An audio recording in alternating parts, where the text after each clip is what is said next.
Buckinghamshire is expected to be among one of 14 NHS trusts criticised for poor care and medical errors in a report published later today. The report was undertaken in the wake of the Mid Staffordshire Hospital scandal and targeted trusts with unusually high death rates. The government's planning to send specialist teams into the 10 worst performing hospitals. Milton Keynes police are appealing for witnesses after a man asked a 10-year-old boy to get into his car. The incident happened in Stacey Bushes at around 8:30 yesterday morning. The vehicle in question was a silver Vauxhall which was parked nearby. The man is described as white, in his late 20s to early 30s, and is thought to be around 6 feet tall with green eyes and messy short brown hair. The owners of a Bedfordshire care home say they are devastated by a decision to close it down by Friday. The Meppershall care home's 70 elderly residents, many of whom have dementia, will have to be rehomed after the Care Quality Commission removed the facility's right to operate. In a statement, GA Projects Limited admit to areas of poor care highlighted by the CQC, but say they should have been given more time to turn things around. The energy firm npower says household bills are likely to rise by £100 a year more than government predictions. It says official estimates of future energy savings are too optimistic and warns that the average bill will rise by £240 a year by 2020. In sport, England's women footballers narrowly avoided exit from the European Championships with a 1-1 draw against Russia in Sweden last night. They must now beat France in their final group game to stand any chance of qualifying for the latter stages. The weather very warm with plenty of sunshine and a top temperature of 29 degrees Celsius, that's 84 degrees Fahrenheit. Get the latest news and sport online at bbc.co.uk/3 counties. Are you going anywhere nice for your holidays, Catherine? No, I've already been. So I'm stuck. This is the thing. The people who have their holidays early on in the summer, I'm going on my holiday before everybody else. Yeah, well, that means that when we go on our holiday later, you are jealous. I'm not going on holiday for another 4 weeks. Oh, but you've got that look to look forward to. I've got that look to look forward to, you're correct. And I'm that holiday look. Yeah, and I'm going to be away for 2 weeks. Oh, good for you. And I'm going to travel on an aeroplane. There's a survey out today that says the most irritating thing on aeroplanes is kids kicking the back of seats and kids crying. I don't buy the kids crying thing. I never have done, and now I'm a parent, I certainly don't. No, kids... It's a relief when they cry because it's not yours. Exactly. Kids going to cry, I don't care. I don't mind at all. But, Catherine, what annoys you on an aeroplane? People who don't do as they're told. Really? Yeah. So it's not the lack of oxygen on the ground of aeroplanes? That's all encompassing. But well, right. Explain, for those who don't know what we're talking about, Catherine, explain what you said this morning. A woman on my recent flight to Georgia refused to do as she was told repeatedly, and it culminated in her putting her baby on the floor to sleep in this sort of carry-cot thing. And she was told, please pick that baby up, madam. The air is thinner on the floor and you're putting your baby in danger. You said there was no oxygen on the floor of aeroplanes and you believed it. That is complete nonsense. There is equal oxygen all through an aeroplane. Well, why do you think they were saying to move the baby then? Because she was making a mess? Just because you don't want a baby on the floor. Or do you think she was just winding them up and they thought, let's just be strict with her? We're going to put this out to... Can we get... Kelly Betts, can we get today on the show an aviation expert today to find out the simple question, and any listeners who can answer this, is there less oxygen on the ground of an aeroplane than there is on the top of... There must be, right? Because you wouldn't sleep in an aeroplane chair if you could help it, could you? Would you? We'd all be sleeping on the floor. That makes literally no sense whatsoever. If you're an aeroplane fanatic, and there are some out there, is that true? We're all laughing at Catherine. I mean, it was quite horrible. We were in a circle and we stood her in the middle and just pointed and laughed. But perhaps she's got it right. There's no oxygen on the floor of an aeroplane. That can't be true. Is oxygen lighter than, well, air? I don't know.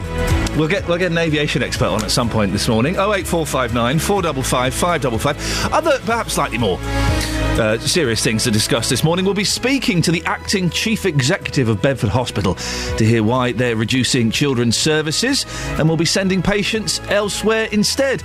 And another story that we broke on the show yesterday, there'll be more fallout from the decision to close a care home in Bedfordshire. 70 residents now have to find somewhere else to stay by Friday. And what irritates you on aeroplanes? Facebook.com/BBC3CR. You can send me a text, 81333. Start your text 3CR, or you can give me a phone call, 08459 455 555. Across beds, hearts and bucks. This is BBC Three Counties Radio. The majority of services at Bedford Hospital's paediatric unit are set to close following a decision to remove trainee doctors from the unit by the end of the month. You may remember, if you were listening yesterday, we were outside Bedford Hospital trying to find out what was coming, what was going to be happening. Stephen Conroy, the acting chief executive, came out and said, well, I'll be making a statement, but I can't tell you now. Does this mean things are closing? I'll be making a statement. He made a statement, and that means that things are closing. The hospitals say that in the short term, there will no longer be a children's A&E, overnight care on the Riverbank ward, or a children's assessment unit. Children will be sent to neighbouring hospitals like Milton Keynes instead. Well, our reporter Paul Scoynes has been following this story. What's happened in the last 24 hours, Paul? Well, Ian, any child sort of supposed to have an operation at the hospital will now be treated by their Bedford consultant at Milton Keynes Hospital, and any children's emergencies should go to another hospital. It's a complete change of what was going on at Bedford Hospital. Managers have described this as an interim measure. Now, the Trust says it will continue to provide children's outpatient service, nurse-led ambulatory care for children with chronic or long-term conditions. And they'll also still provide a day unit on the Riverbank ward as well. They have said as well that maternity services and neonatal services are unaffected and continue to run as normal, as do all the other services at Bedford Hospital, including adult A&E. Now, the Mayor of Bedford, Dave Hodgson, says he's worried about the unit's future. Every statement we've had so far is wait for a further statement. You know, where's the clarity, where's the openings, where's the transparency? If they're having problems, let us know what the problems are so we're aware of those. If you've got children, it's worrying for me as Mayor, it's worrying for the citizens, but if you've got children that are actually having care or going to have care, it must be a horrible time. It's something that we've been looking at for a couple of weeks now, since we started getting some documents leaked to us. The Conservative MP, Richard Fuller, has said there's no reason that sort of system that Dave Hodgson was talking about can't work. It seems to me to be important that we have a plan that brings back the services that are currently going away to Bedford Hospital. And I think we should take some comfort in what you said, that Bedford is a large area. It has a lot of satellite areas around it. And working in partnership with another hospital, there's no reason why we shouldn't be able to provide long-term the same services that were there ahead of the deanery making its decision. Now, we've been talking about this for a while, but just remind listeners why this has happened. OK, well, the East of England School of Paediatrics said when trainees raised concerns about problems with them not being supervised properly, they were made to feel that they were at fault and also to blame for the difficulties that the unit now has.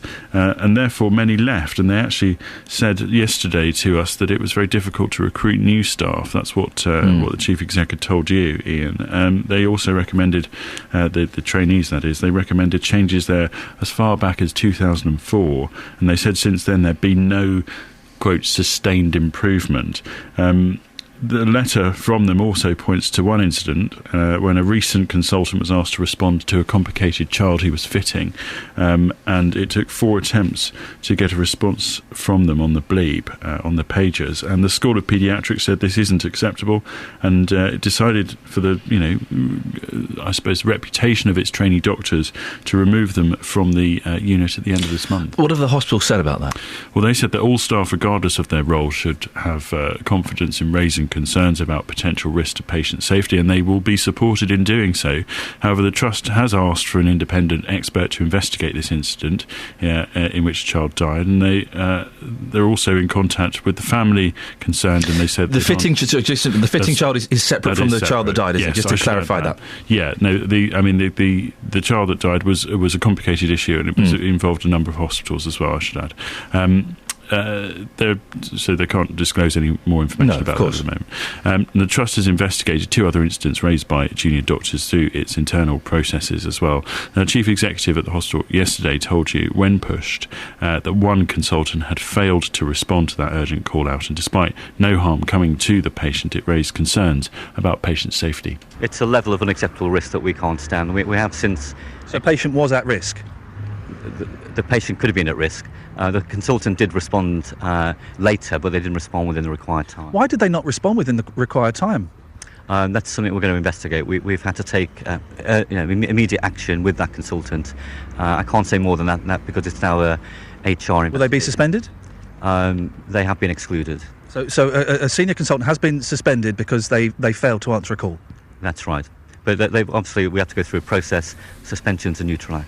Well, that was the acting chief exec, Stephen Conroy, on yesterday's show. Now, they say the maternity unit isn't affected, but you kind of have to wonder, if they're removing so many of the paediatric services, is there a future for the maternity unit? Well, that's something that the clinical commissioning group have wondered as well. They've said that even maintaining the neonatal unit at Bedford relies on using these sort of bought-in locum doctors who, we compared them probably unfavourably to sort of agency staff in that they're available. They can go to place, yes, like supply teachers, you said.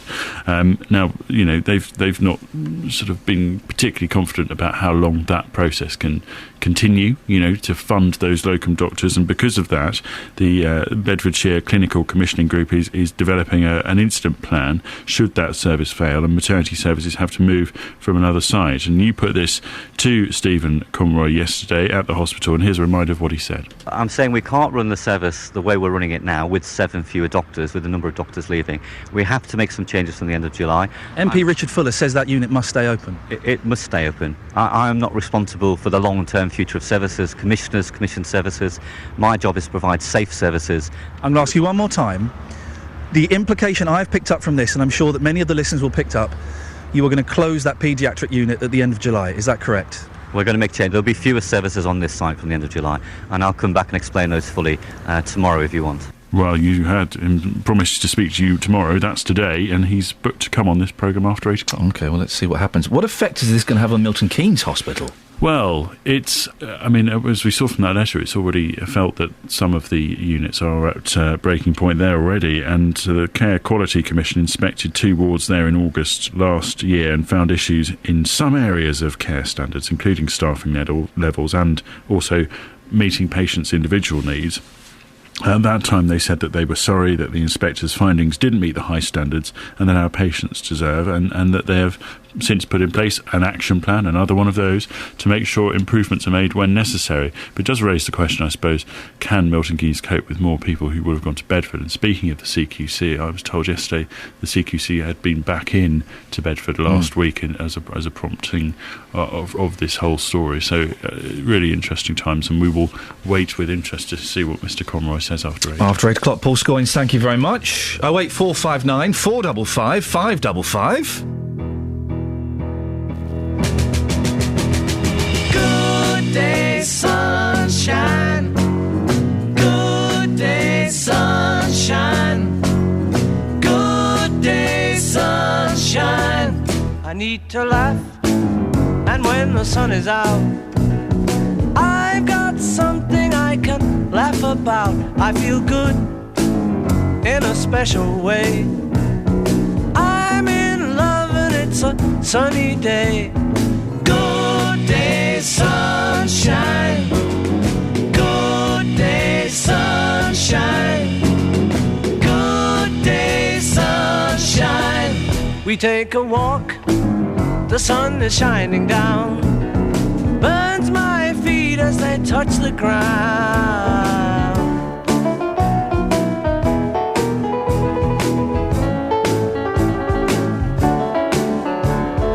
Good day, sunshine. Good day, sunshine. Good day, sunshine. Then we lie beneath a shady tree.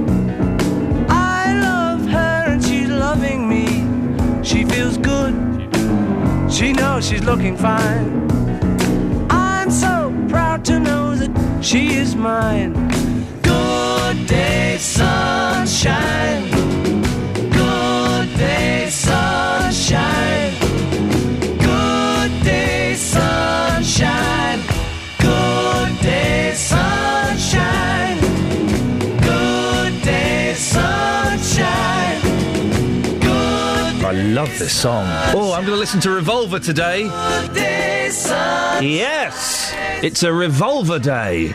Not like that, I mean in the record. Oh, for goodness sakes. Morning, Iain Lee, BBC Three Counties Radio, 08459 455 555. What annoys you on aeroplanes? It can't be the crying children. For goodness sakes, they're going on their holidays. Mine is the sometimes the air cabin crew, the stewardesses, can be a little bit grumpy, can't they? Just sometimes. Travel news now, 6:16. Here's Adam. Travel news for beds, cards and bugs. BBC Three Counties Radio. Thank you, Ian. Good morning. All looking nice and quiet out there. No delays on the M25 through the roadworks. All fine on the M1. The A1M looking clear on the cameras as you make your way past Hatfield through the tunnel. And everything looking pretty good on the M40. Of course, yesterday morning it was quite busy after an accident, but today, nothing much going on. It's all looking pretty clear on the trains across the three counties as well. However, a bit of disruption already today for the tubes. The Piccadilly line is suspended southbound from Arnos Grove down to King's Cross St Pancras. They're doing emergency engineering works at Finsbury Park. Your tickets will be taken on Greater Anglia services as well as First Capital Connect services. And then, again, if you're heading in toward London, the Victoria line tube has been suspended southbound from Seven Sisters to King's Cross St Pancras, again because of these emergency works at Finsbury Park. But again, your tickets will be taken on Greater Anglia and First Capital Connect services if that's any help to you. Adam Glynn, BBC Three Counties Radio. Thank you very much, Adam. Right, 6:17. It is Tuesday, the 16th of July. I'm Iain Lee. These are your headlines on BBC Three Counties Radio. Police are still looking for the escaped prisoner, Ian McLaughlin, in connection with Saturday's fatal stabbing in Hertfordshire. The Conservative MP for Bedford, Richard Fuller, is backing changes to children's services at the town's hospital as long as they are only temporary. In sport, Barcelona are considering a £25 million offer from Manchester United for midfielder Cesc Fabregas. £25 million? That's mental. Coming up, we'll have more on the closure of Meppershall Care Home and what annoys you on aeroplanes. BBC Three Counties Radio.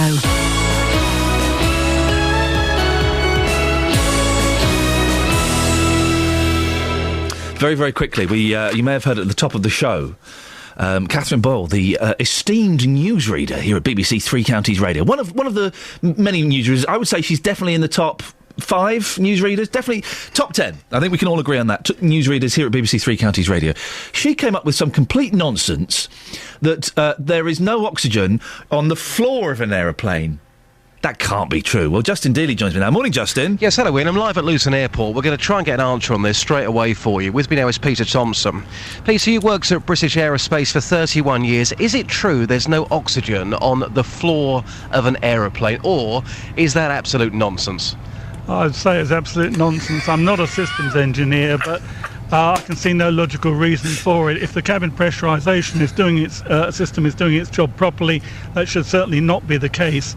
It may very well be warmer under the ceiling of the cabin than it is on the floor because hot air rises. But pressurisation-wise, there shouldn't be any difference. There shouldn't be any difference in the oxygen levels, in my opinion. But I'd welcome comment from an aerospace systems engineer who specialises on commercial airliners.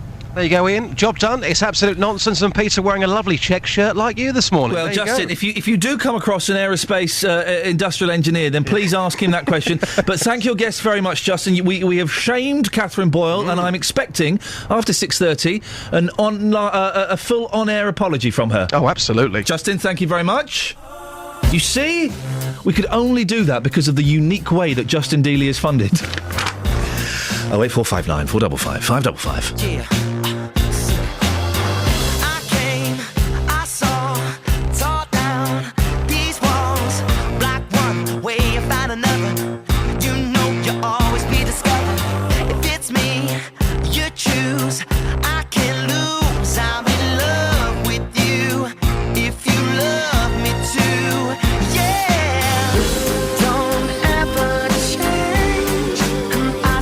Same. We'll be swimming in the same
Now, I'm programmed not to like Ollie Murs, but I quite like that song. It's a very catchy chorus, isn't it?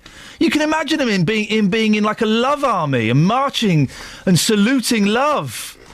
That's what he's singing about, isn't he? Just imagine him in a soldier's uniform saluting love and marching. Doesn't make any sense at all, does it? Now I'm analysing it. Morning, this is Iain Lee, BBC Three Counties Radio.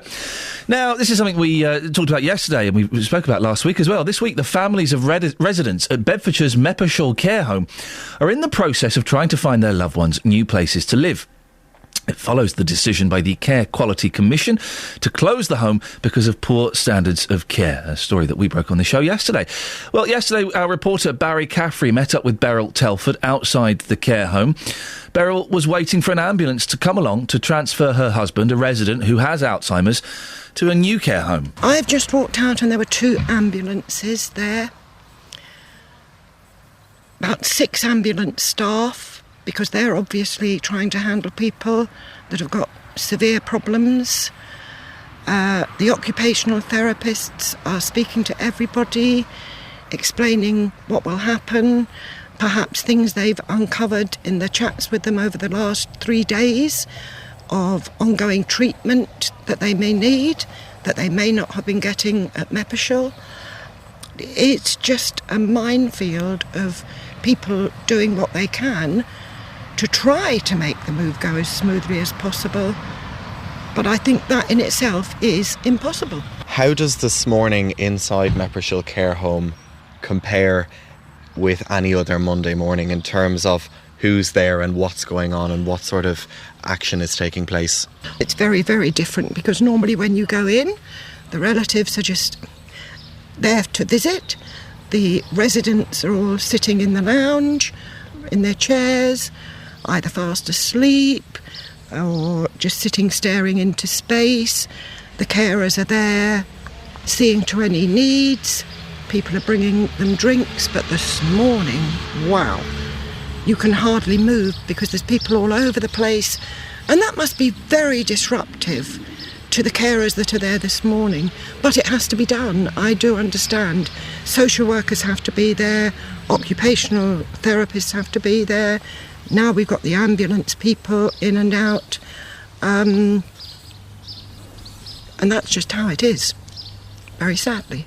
Very sadly. I'm just looking forward now to moving on, a new start, and hopefully things will be better. Well, that was Beryl Telford speaking to our reporter Barry Caffrey outside Meppershall Care Home yesterday before her husband moved. We'll be speaking to Beryl after 8 o'clock to find out how that move went. Well, joining me now is Sarah Osborne, who had worked at the home for 18 years. Morning, Sarah. Good morning. When did you find out that you'd lost your job? Well, actually, I found out on Sunday through somebody else that works at the home. The news coming out from the home was that as from Friday of this week, we will no longer have jobs. So nothing from the management, to myself, nothing from the management has actually come through to the fact of that, but that's what we've been told. Now, obviously, the care home did quite badly on the Care Quality Commission report. Yeah. Do you think that it was a right decision to force the care home to close, or could improvements have been made? Well, I can only talk from where I worked, which is the nursing home side, not Lavender House. Yeah. And we were told that they were going to put in some help for us to get things going, as to bring things back up to standard, which they felt was of a good standard. What do you think went wrong, Sarah? I really don't know. From that, I can say that they didn't put anybody in. There's been nobody in for the staff, which they said there's going to be an HR team in to support the staff. I'm agreeing what I've just heard from the last lady, Beryl. Yesterday morning when I walked into the home, it was absolutely pandemonium. there was just people everywhere. There was also staff that they'd brought into, like carers and nurses, who obviously don't know the residents. Plus, there was our carers as well. And nobody really knew what they should be doing, because obviously our carers didn't know if they should be taking charge or whether the new carers should be taking charge. The residents were in tears. I mean, constantly walked around yesterday. I was crying, they were crying, and trying to just reassure them that things would be sorted. You know, everybody would get a new, lovely home, and to try not to worry. But on the same aspect, you know, obviously we're worried ourselves. It's just so very, very sad. And I'm assuming, because it's happened so quickly, you haven't got any work lined up. Do you think you'll be able to get another job? Well, I think I'm going to find it difficult because not only have I been there a long time, I have a couple of medical issues as well, and I don't drive. So, yeah, I think I'm going to find it really hard. Sarah, thank you very much for joining us this morning, and best of luck with that. That's Sarah Osborne, who worked at the Meppershall Care Home for 18 years. In a statement, GA Projects Limited, who ran the care home, said they were devastated by the decision by the CQC to enforce its closure. It added that while they acknowledged there were poor standards of care, they believe they should have been given the opportunity to correct these deficiencies. I would raise the point, well, how did you let it slip into poor standards of care? We'll be speaking to Beryl after 8 o'clock. She's the lady you heard a little bit earlier on, whose husband was moved yesterday. We'll see how that move went, and hopefully it wasn't too traumatic. 6:30, here's the travel news now with Adam Glynn. Travel news for beds, cards and bugs. BBC Three Counties Radio. Everything moving quite well on the major routes across the three counties. No delays yet on any of the motorways. Things could slow up in Buckingham. They're doing roadworks on the A413 still. Temporary lights up for water main work at the junction with London Road and the A421 at the total roundabout. New Bedford Road in Luton, this is the A6, and you'll find electricity work at the Stockingstone Road junction. And a reminder of the long-term works over this summer now in Dunstable. Pointers Road will be shut off from the A505 through to the Woodside Industrial Estate right the way through until mid-September because of major improvement works. The diversion takes you down the A505, Boscombe Road and Ports Avenue. Trains running to time. Problems though for the Tube. The Piccadilly line has severe delays after the emergency engineering work at Finsbury Park earlier this morning. They've managed to finish off the work, but the delays remain. Tickets will be taken on Greater Anglia and First Capital Connect. Exactly the same for the Victoria line. It's running with severe delays for the same reason. Adam Glynn, BBC Three Counties Radio.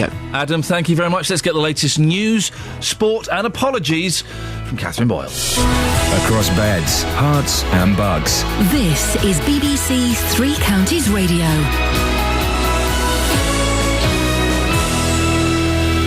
Good morning, it's 6:30. Police are still looking for the escaped prisoner Iain McLaughlin in connection with Saturday's fatal stabbing in Hertfordshire. The Conservative MP for Bedford, Richard Fuller, is backing changes to children's services at the town's hospital as long as they're only temporary. And Buckinghamshire is expected to be among one of 14 NHS trusts criticised for poor care and medical errors in a report published later today. Three Counties Sports. BBC Three Counties Radio. Italian police have raided the hotel of Jamaican sprinters Asafa Powell and Sharon Simpson after both tested positive for a banned stimulant. It was announced yesterday the pair had both used the same stimulant, while American Tyson Gay was also found to have used drugs. Meanwhile, the Bedford athlete Nigel Levine says it may be too early for him to compete against the world's best 400-metre runners for now.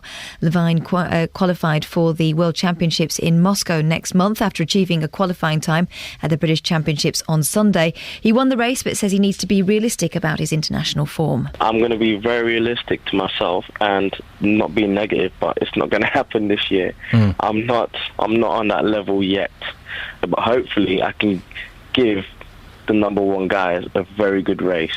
In football, England women narrowly avoided exit from the European Championships with a 1-1 draw against Russia in Sweden. They must now beat France in their final group game to stand any chance of qualifying for the latter stages. And there are more local friendly matches tonight. MK Dons are away to Brackley, Stevenage host QPR, Wickham are at Staines and Luton travel to Hitchin. And that's your latest news and sport. I'll be back with more at 7. Go on. No. Go on. I'm reporting what I heard. Hang on a second. If we reported everything we heard... Well, the kind of nonsense... Well, actually, we did I'll be telling you the truth. Yeah. So, what? I was sitting in behind this woman who repeatedly failed to do what she was told. I don't want... And then...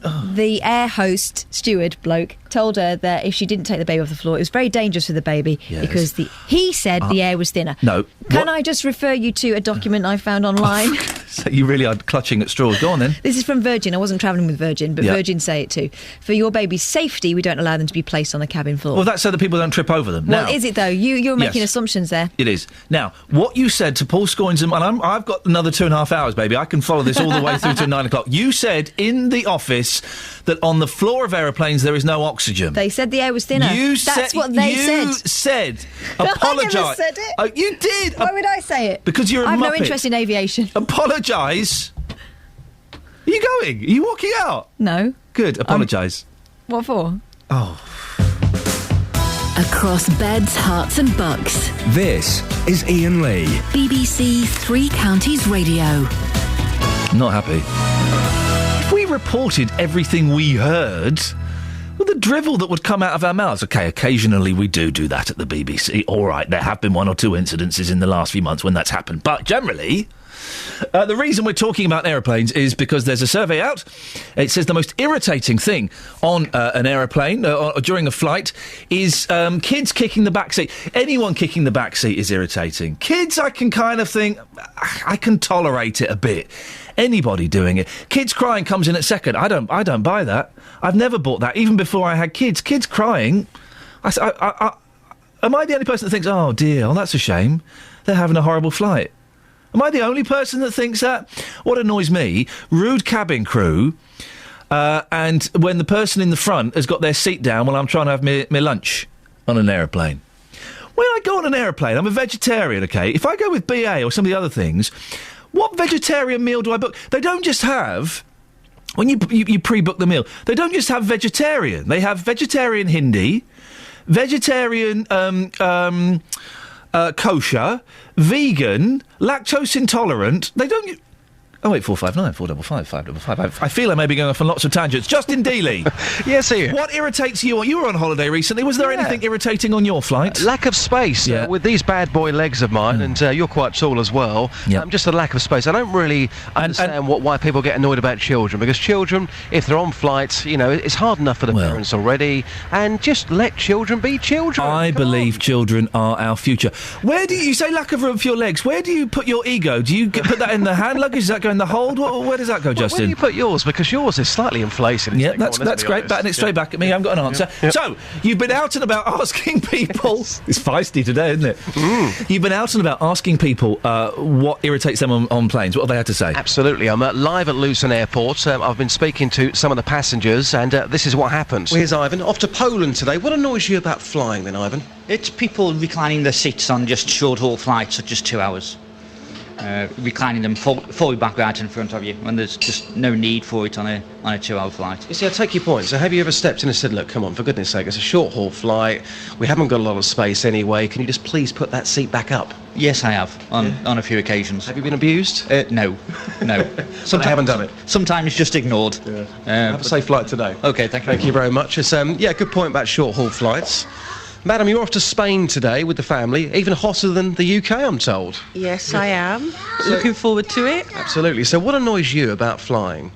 I would say when the children may be kicking you at the back of your seats, or a baby just crying all the time when you're just trying to relax and take it easy, or even just cramped seats. There's everything about it. Sometimes it's not great. Unless you're going to upgrade and pay for first class or maybe business class, it's generally not much of a pleasurable experience. You just go through it because you've got to get to your destination. And just one final point. You've got your child with you today. How old's your child? child? She's 22 months. So is she not going to cry on this flight? You mentioned about children crying. Is she not going to cry on this flight today then? Even if she did, it would be for seconds, because I would quickly comfort her, because I wouldn't want all the other passengers to be just going out of their mind thinking, why is that child just crying and crying and crying? She said she'd do it in seconds. She was just making quite a bit of noise there, wasn't she? For the sake of it. Definitely. She was making a lot of noise, but she made the point at the end there that some parents that simply don't care. You're right. When their child starts crying on a flight, that they let them carry on. When it comes to her child, if she is going to be crying, she would certainly stop her within seconds. Justin Dealey, excellent stuff. Where are you off to this morning? Going to be going back to Bedford Hospital, where we were yesterday. We've got the acting chief exec coming on live, talking to you just after 8 o'clock this morning about those developments which happened yesterday, of course, and more information coming out today. Justin Dealey, thank you very much indeed. 08459 455 555 is the telephone number if you want to give us a call. What annoys you about planes? It does when people moan about kids crying on air. Hey, we were all kids once, weren't we? We were all children once. We've got no right to complain. They're uncomfortable. Their ears might be hurting. For goodness sakes. Deal with it. I don't want to be rude. But I'm going to be rude. Whenever someone says that, it's like saying, I'm not racist, but I don't want to be rude. But when you're sat and you've got your chair and there's an empty chair next to you, the middle chair is empty, and you think, oh, for goodness sake, this is great. Please no one come. And people just walk past and you think, I'm going to get away with it. They're about to shut the door. Then they open the door again and a big fat man comes on. And you know, and I don't want to be disrespectful, but then he comes and sits next to you. We've all had it, haven't we? Where you're then kind of squeezed over a little bit. I put it to the jury, that's not fair. Really, that's not fair. I have travelled first class in the past. I've never paid for it. Imagine paying £5,000 for an aeroplane seat. That's crazy. I've had it paid for a couple of times for work. Has it been paid by your licence fee? No, it was for commercial businesses. But, and that was amazing, you push a button, a lady comes over, you say, could you turn my chair into a bed? And she does, it's a bed. I generally travel economy. And there is no room there at all, is there? 08459 455. You can also go to the Facebook page, facebook.com/BBC 3CR. What irritates you on flights?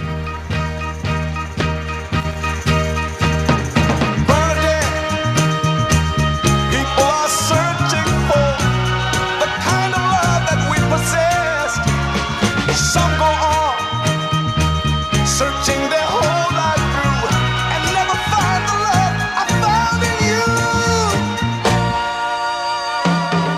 And when I speak of you, I see envy in other men's eyes, and I'm well aware of what's on their minds.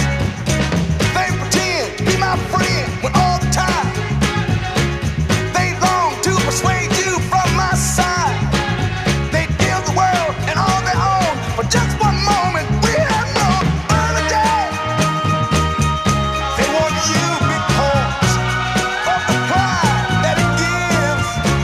But Bernadette, I want you because I need you to live. But while I live, only to hold you. Some other men, they long to control you. But how can they control you, Bernadette, when they cannot control themselves, Bernadette, from wanting you, needing you, but darling, you belong to me. I tell the world, you belong to me. I tell the world, you're the soul of me. I tell the world, you're a part of me, Bernadette. In your arms I find the kind of peace of mind the world is searching for. But you give me the joy this heart of mine has always been longing for.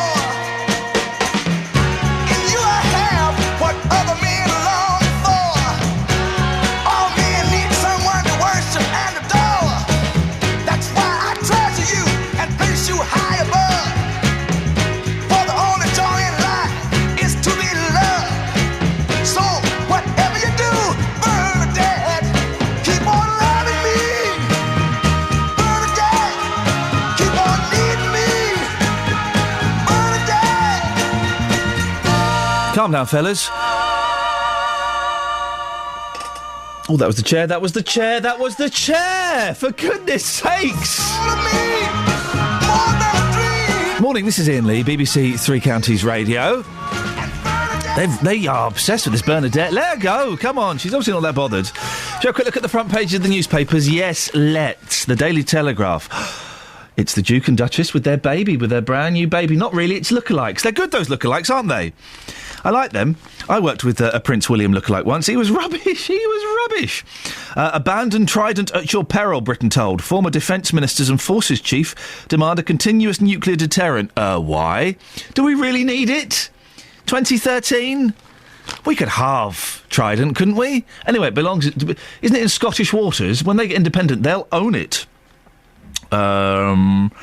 Callous, the verdict on NHS care for the dying. Dying patients are suffering a fundamental lack of care and being left in agony outside normal hours, according to a report which accuses nurses of brutality and callousness. Nurses, you are brutal and callous, according to the Telegraph.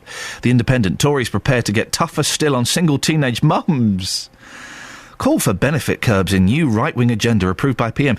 Recommendations that teenage mothers should no longer automatically be entitled to council housing or housing benefit as part of a new drive to reduce teen pregnancy have been welcomed by David Cameron. So hang on.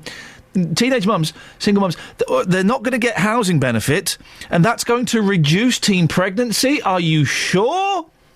Really? That's how kids get pregnant, isn't it? Because they know that housing benefit is coming. It's not because they're badly educated, is it? No! Jeez! That's got me quite angry. The Guardian. Tories go level with Labour as UKIP slumps. And new pressure over training deaths. Men killed in SAS test in Wales were both experienced soldiers. Very sad those men died. Very sad. I did hear a member of the Army on 5 Live yesterday or the day before saying, well, they were training for the SAS. They were it was like a recruitment programme for the SAS. And if they got the job, they'd be marching in deserts of where this is the guy on 5 Live said, 30 degrees is considered cold. I don't know. They were training for the SAS. I don't know. Let's do the Times and then we'll do the rest a bit later on. The Times is a cracking interview with Phil Spector's daughter. I'm ashamed to see Dad in jail. There's a picture of Susan Taylor, 35, the young lady who 34, sorry, who died a mile away from completing her swim across the what do they call it? The channel. That's it, isn't it? Yes, I was going to say Channel Tunnel, but I knew that was wrong. But I knew it was slightly right. Anyway, that's very sad. Tories plan new assault on welfare handouts, and the story that we've been talking about here. Murder suspect was on day out of prison. A double killer who is suspected of murdering a Good Samaritan was on day release from an open prison. It emerged yesterday. We'll look at the Mail, the Express and the Sun in a little bit. 6:46. Let's get the travel news now with Adam. Travel news for beds, cards and bugs. BBC Three Counties Radio. The M25 anti-clockwise starting to slow up a bit as you make your way past junction 25 for the A10 at Enfield and Cheshunt, and then into the stretch with the roadworks as you continue round toward the A1M. After the roadworks, it's slow from junction 21 at the M1 round to 20 at Kings Langley for the A41. Not too bad down toward the M40 as yet. Routes down toward the M25 all looking fine for the moment, and the speed sensors aren't picking up any delays through Luton or Dunstable. Everything looking good in Bedford, and it's all looking good on the A1 at the Black Cat roundabout so far today. Quite a bit of disruption on the tubes, though, if you're heading into London. Piccadilly line runs with severe delays because of emergency works at Finsbury Park earlier today. So does the Victoria line. Your tickets in both of those cases will be taken on either Greater Anglia or First Capital Connect services. And the Bakerloo line, Regent's Park station has been shut. This is because of defective lifts. Everything else looking absolutely fine on the rails. Adam Glynn, BBC Three Counties Radio. Thank you, Adam. 6:47. It's Tuesday the 16th of June. I'm Iain Lee. These are your headlines on BBC Three Counties Radio. Police are still looking for the escaped prisoner Iain McLaughlin in connection with Saturday's fatal stabbing in Hertfordshire. Buckinghamshire is expected to be among 14 NHS trusts criticised for poor care and medical errors in a report published later today. In sport, England's women footballers narrowly avoided exit from the European Championships with a 1-1 draw against Russia in Sweden. Coming up, a man wanted for murder in Hertfordshire is still on the run. We'll hear more with our reporter, Craig Lewis. But before that, let's get the latest weather.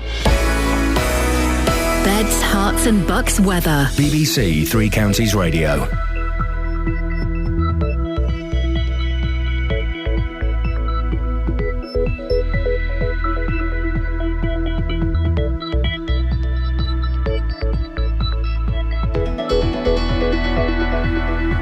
I like this ambient music. That's why I'm letting this play. I like the ambient music. It's kind of quite chilled and relaxed, isn't it? I can listen to this. This is what my mind sounds like when I'm falling asleep. It's like bubbles, noise bubbles. Right, we can get the latest weather. Let's go to Kate Kinsella. Morning, Kate! Good morning. Well, yes, it's another beautiful day right the way across all three counties. We're waking up to a bit of cloud, dare I say it, this morning, but it's high cloud and we're already starting to see the sun behind it, so it's turning the sunshine just a little bit hazier, but it's not going to impact the temperature at all. We're still looking at a maximum of around 29 Celsius. Overnight, it's another sticky one, light winds, clear spells, and the minimum temperature outside of towns and cities, 14 Celsius. Inside of towns and cities, we could be seeing 17, 18 Celsius, so an uncomfortable night to come. That's your forecast. Thank you very much. Roberto Perrone, debating the local issues. Bill Rowe is a guardian angel. He needs volunteers for his Luton chapter. This is not being a policeman. You can't do a policeman's job. It is giving safe passage to more vulnerable people. Roberto Perrone. A red kite has been rescued from a tree in Hertfordshire. There was a lost parrot in the three counties, and I was ready to mobilise our best people. Forget snakes on a plane. This is snakes in Hertfordshire. Potentially 27 of them. Roberto Perrone. And I love the animal stories. I do the animal stories. Weekdays from 3 on BBC Three Counties Radio.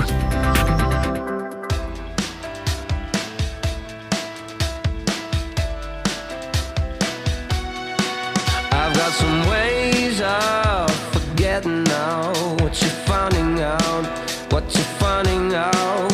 I've got some ways of believing now what you're leaving out, what you're leaving out. So take a reach down inside your soul. What you're gonna find, what you're gonna find. And it's so deep down inside your soul. What you leave behind, what you leave behind.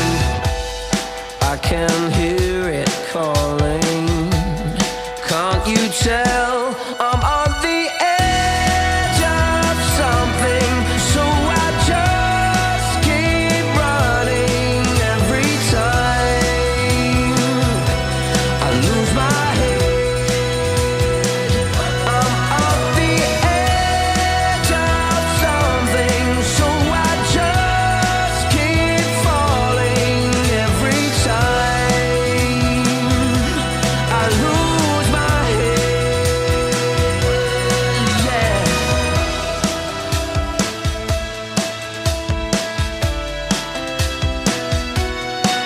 Are there some secrets embedded down in the frozen ground, in the frozen ground, under a cold moon and a fractured sky? There's a universe there behind those eyes. You're gonna make good on promises that you know you could, that you know you could.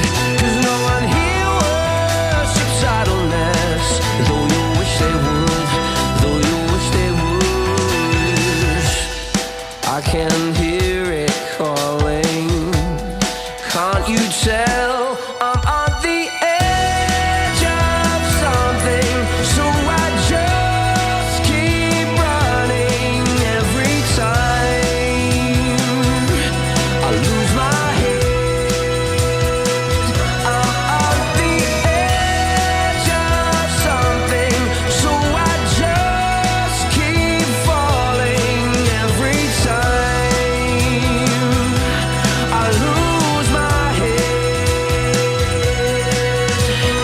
I don't need a vision, I'm just waiting on collisions of the brain and the heart.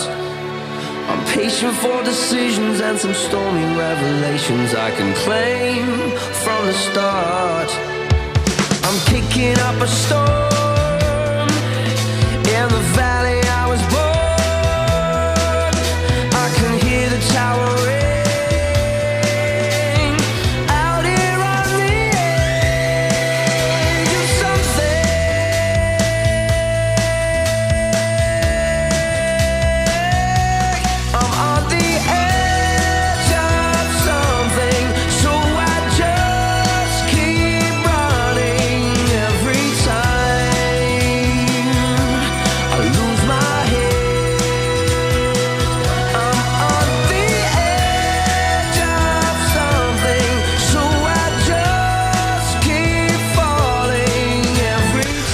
prefer Jamie. I know I like a bit of Jamie Cullum. He's only tiny. He's 4'6". You can put him in your pocket.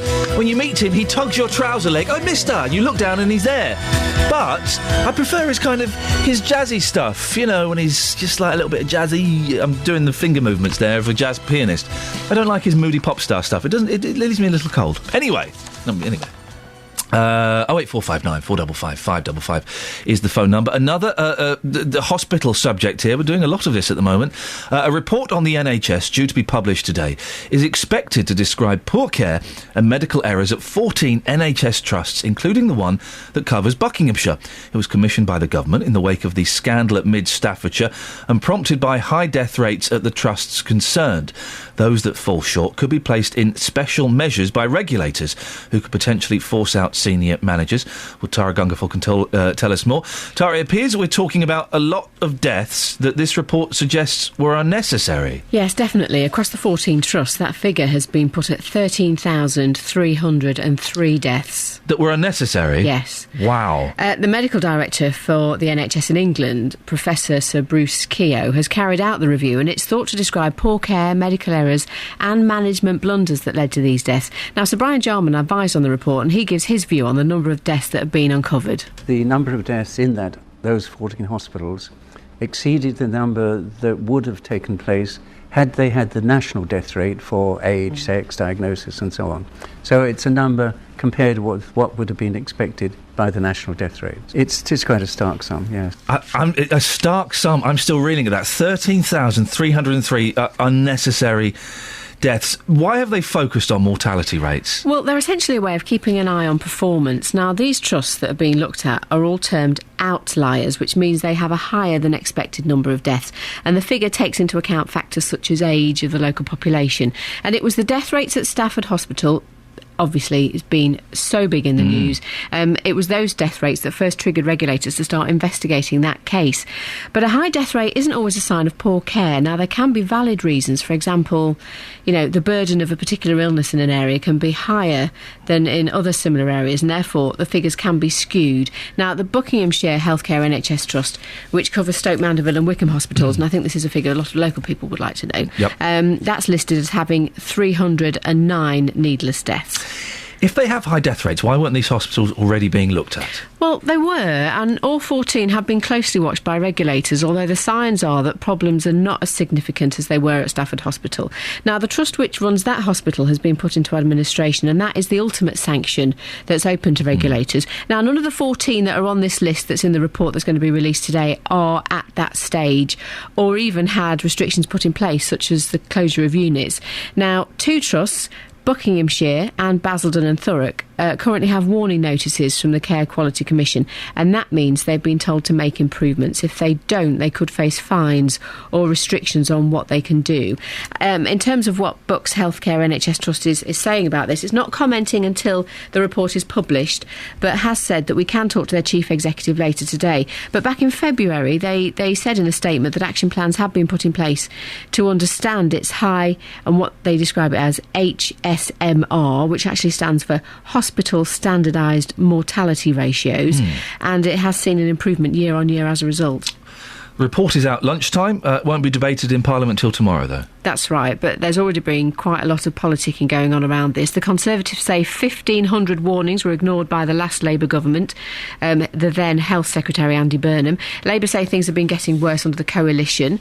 Today's report also comes as criticism grows of the health watchdog, the Care Quality Commission. We've heard about them already in today's programme, over whether it's been doing its job. Now, Jan Hansen, a campaigner with Cure the NHS Lincolnshire, said he started to look at the state of hospitals after his mother died, but he felt NHS staff just thought he was after compensation. Since I've been investigating, and I've had so many people contact me, that appears to be the bottom line. People were saying this is not a financial thing. This is a matter of, you know, people are dying unnecessarily and in the most brutal conditions, and this needs to stop.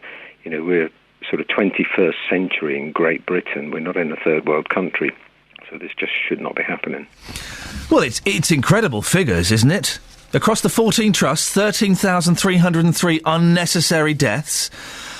In our region, something like over 300 unnecessary deaths. It seems incredible, doesn't it? 08459 455 555 is the telephone number if you want to give us a call. 309 needless deaths in the Buckinghamshire area. We'll have more on that later on in the show. You can also give us a call and tell us what irritates you on aeroplanes. 08459 455 555. Facebook.com/BBC3CR. Here's Adam with the travel. Travel news for beds, cards and bugs. BBC Three Counties Radio. Problems in Wheatamstead. The Hill, the B651, has been shut because of a building fire between Butterfield Road and East Lane. On the M1, southbound traffic is starting to slow from the junction with Luton Airport Spur at junction 10 and Redbourne, the A5, at junction 9. If you're heading down toward the M25, anti-clockwise, you're going to find a patch of traffic starting to build up going into the roadworks. So that's past junction 25 for the A10 at Enfield and Cheshunt. It then slows up after you get through the roadworks from the M1 to Kings Langley, junction 21 to 20. The A1 into London looking slow, through Boreham Wood from Stirling Corner down to Apex Corner. Problems for the tubes, Piccadilly Line and Victoria Line both running with severe delays after emergency engineering works at Finsbury Park earlier today. Tickets will be taken on Greater Anglia and First Capital Connect services though. Adam Glynn, BBC Three Counties Radio. Thank you, Adam.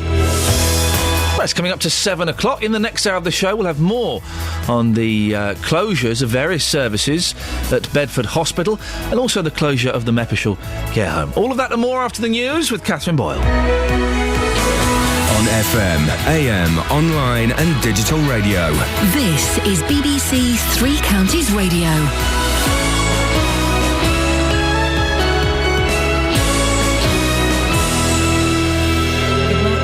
It's 7 o'clock. The headlines: Herts police hunt escaped prisoner, Bedford MP backs riverbank changes, and Meppershall care home owners devastated. BBC Three Counties Radio. Police are still looking for an escaped prisoner in connection with Saturday's fatal stabbing in Hertfordshire. It's thought Graham Buck was killed while trying to help an elderly neighbour in Little Gadsden.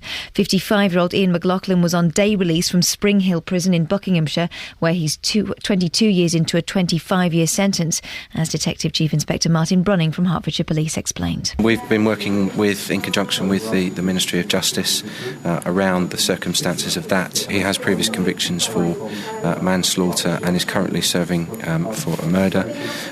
So that's indicative of the levels of violence that he's used in the past. Buckinghamshire is expected to be among 14 NHS trusts criticised in a report published later today. A review by the Medical Director of NHS England, Sir Bruce Keogh, is expected to highlight poor standards of care, medical errors and management blunders, and to suggest that the scandal at Mid Staffordshire Hospital was not a one-off. The Conservative MP for Bedford is backing changes to children's services at the town's hospital as long as they're only temporary. Bedford will no longer have children's accident and emergency or overnight care. Instead, patients will go to Milton Keynes or the Luton and Dunstable in what's been described as an interim measure. Richard Fuller welcomes such a partnership. It seems to me to be important that we have a plan that brings back the services that are currently going away to Bedford Hospital. And I think we should take some comfort in what you said, that Bedford is a large area. It has a lot of satellite areas around it. And working in partnership with another hospital, there's no reason why we shouldn't be able to provide long-term the same services that were there ahead of the deanery making its decision. The owners of a Bedfordshire care home say they're devastated by a decision to close it down by Friday, forcing 70 elderly residents to find somewhere else to live. In a statement, GA Projects Limited admit to areas of poor care at the Meppershall care home, highlighted by the Care Quality Commission, but complain that they should have been given more time to turn things around. Well, the Assistant Director of Central Bedfordshire Council, David Johns, disagrees. This decision taken by the Care Quality Commission, I'm sure, wasn't taken lightly, but this private home provider had failed to meet the requirements despite a lot of support that had been provided.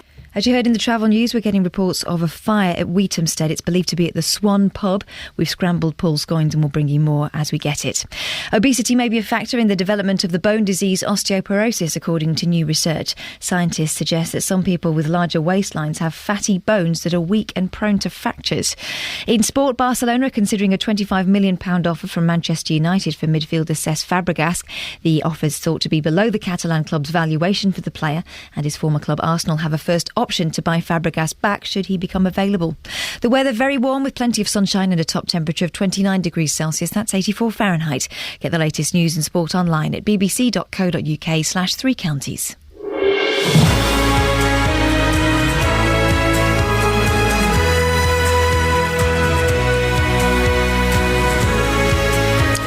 this is Iain Lee, BBC Three Counties Radio.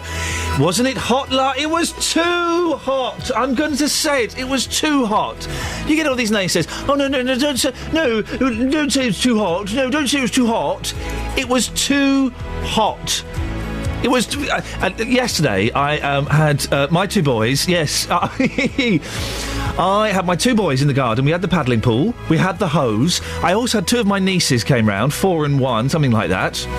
And I spent most of the afternoon with two... what do you call it? What do you call those? Watering cans, that's it.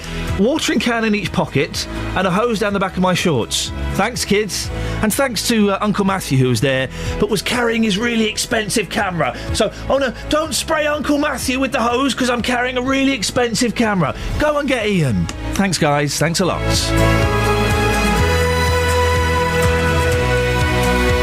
Lots coming up between now and 8 o'clock, including I will be speaking later on in the show to the Chief Executive of Bedford Hospital to hear why they're reducing children's services and will be sending patients elsewhere instead. Well, we'll be speaking to a parent of a child who uses Bedford Hospital regularly to find out how the changes will affect her.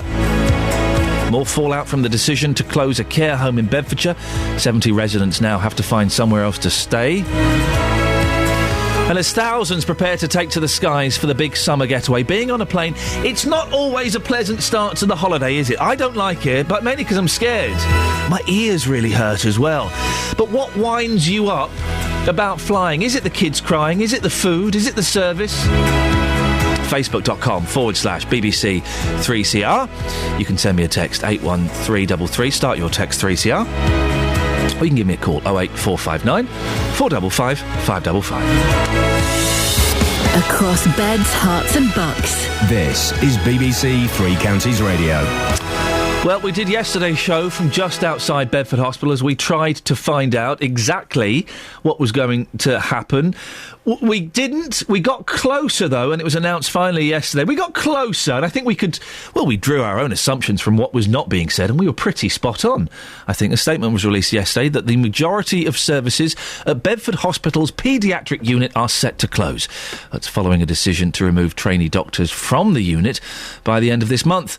The hospital say in the short term there'll no longer be a children's A&E, overnight care on the Riverbank ward, or a children's assessment unit. Children will be sent to neighbouring hospitals like Milton Keynes instead. Well, I'm joined now by the Mayor of Bedford, Dave Hodgson. Dave, it wasn't said yesterday morning, but we pretty much knew this is what was going to happen. What's your reaction to this news? Well, I'm shocked. I think as parents and families across the borough will be shocked that sort of this, the service that we've come to expect has gone, and we need three things now. In the statement yesterday, I think, didn't make it clear about some of the stuff that's happening. So, for example, they say in the statement that there's 50 to 60 youngsters that go to A&E a day. Now, have we actually got a surety that the other hospitals can cope with that kind of load and that the ambulance service can get them there and back? So there's a whole lot of questions still to be asked about making sure that youngsters can get there and their families. You know, the knock-on effect for young families is quite immense. Well, we're speaking to the acting chief exec of the Bedford Hospital later on in the show, so I'll certainly put those points to him. The question for me, Dave, is the maternity unit. The maternity unit is safe for the moment, but I wonder how it can be if paediatric services are being removed from the hospital. Yeah, I mean, we need to ask exactly the kind of questions we're going to ask the hospital on Thursday, Health and Wellbeing Board, and we now need a clear plan, as well as the sort of looking at how this is going to operate, a clear plan about how we bring these services back to Bedford as soon as possible, at the highest level of quality and patient safety, and that's the next step. That's the other questions we'll be asking the hospital on Thursday, and I'm sure you'll ask them later on this morning. Children's A&E, overnight care at Riverbank ward, children's assessment unit, they've all gone in the short term. Do you really think they're going to come back, Dave? I mean, I'm going to try and, not if I can help it, we're going to lose services. We're not going to lose services, we're going to work. And I think there's a commitment from the people of the borough, from residents, from families, from youngsters, from politicians, that this is a service, these are services we expect in Bedford. Now, the idea of having to travel, if your youngsters has to go into A&E, has an accent or is very unwell, to Milton Keynes, to Luton Dunstable, to Hinchinbrook or to Lister. If you just talked about being in the garden yesterday, if something went wrong, how do you cope going that distance with 3 other people and a very expensive camera? Yes. That's not an easy trip to make. Because most people, youngsters, will have another youngster that you've got to talk. How do you care for them? So there's a whole lot of knock-on effects. It might be okay to get to Bedford, but if you go 20 to 30 miles to another hospital, and you've got other children's care to look after, it becomes very, very difficult, and a very anxious time for the families. And the youngest children, it becomes even more anxious for them. You've got this meeting on Thursday, Dave. Can members of the public come along? The members of the public come along to listen. We've got it on Thursday because we've got to give 7 days' notice. Otherwise, we would have had it earlier. And obviously, we've had to have the agreement. The hospital haven't got to turn up, but they are turning up, so we can ask them questions. And where is it if people do want to come along? 10 o'clock at Borough Hall on Thursday. OK, Dave Hodgson, Mayor of Bedford. No doubt we'll be speaking to you on Friday to see how that meeting went. Thank you very much indeed. Well, are you worried? Are you concerned about this? Because it's I've got little boys. I've had to take them both to the hospital recently. One for something very, very serious. One because he ripped his lip open. Are you worried about this? Do you live in Bedford? 08459 455 555. Well, Freya Foster relies on the services at the paediatric ward for her 1-year-old daughter, Evelyn. She joins me now. Morning, Freya. Morning. Freya, what's wrong with Evelyn? Why are you so dependent on that hospital? Evelyn has not been without her problems. She has had, since she was born, severe reflux issues, which means she has lots of trouble keeping food down, lots of stomach upsets. She also has multiple hemangiomas, which are benign tumours. And one of them is actually directly in her eye, which means she's on a drug called propranolol, and she has to have regular checkups. And so how often do you use the paediatric facilities at Bedford? Well, set in stone, we have checkups every 4 weeks, which I believe, from what we've been told for now, is staying, outpatients appointments. However, we have open access to the hospital, which obviously means if we need more emergency care, we bypass the current system, and I can phone direct through to the Riverbank ward and they'll see her pretty much straight away. That service will be taken away from us. And also, like every parent in Bedfordshire, we have the unreassurance that our child will be seen in a timely manner because of having to travel to Milton Keynes, Luton or wherever it may be if there was a general emergency or accident, and that petrifies me. How concerned are you about Evelyn and her condition and the closures being made here at Bedford Hospital? Well, today is actually a big day for us anyway. We have a consultant appointment at Bedford Hospital just before 10 o'clock this morning, which is kind of her yearly summary of her first year of life and where we're going from here, what we're doing with her drugs and things like that. So today is a massive day. I will obviously be asking tons and tons of questions to the poor old consultant that gets me today, because I need to know where we're going from here and how our care is going to be handled. On a more personal note, what frightens me is the paediatric nurses on the ward and her consultant know her care plan like no other. And that's a scary thought, that could all just be handed over to somebody who doesn't know Evelyn. Well, I was going to say that they know her case inside out, and also I'd imagine that both you and Evelyn have developed a relationship. If you're in there once every 4 weeks, you'll have developed a relationship with the doctors, with the nurses, with the people, and it makes things just that little bit easier, doesn't it? It does, absolutely. And to be perfectly honest, because I know the system that they run there, I know for her 4-weekly checkup what to do. It's really, really simple for me. I go in and I know the first thing I'm going to do is get her weighed, so I make sure she's ready for that. We're pretty much in and out in 15, 20 minutes. And that's obviously that would change if other services, because my fear is, although at the moment we've been told it's the A&E, it's the emergency, the overnight care, is where's this going to stop? Is everything going to be pulled from underneath us? And that's scary. That's a really scary thought. Freya, I appreciate your time. Best of luck at the appointment today. Do let us know if you hear any gossip. I guess we're a little bit nosy like that. See what you can pick up for us. You are our eyes and ears, dear listener. Well, are you concerned about this? Just to remind you, Bedford Hospital, there will no longer be a children's A&E. There'll be no children's A&E now. Your kiddie has an accident, you dial 999, there's a hospital 5 minutes away from you. Oh, no, you can't take that one. You have to go to Milton Keynes Hospital or Northampton Hospital, which is significantly further away. Yes, if you're in the ambulance and the Blues are Twos are going, you'll still get there at a pace, but...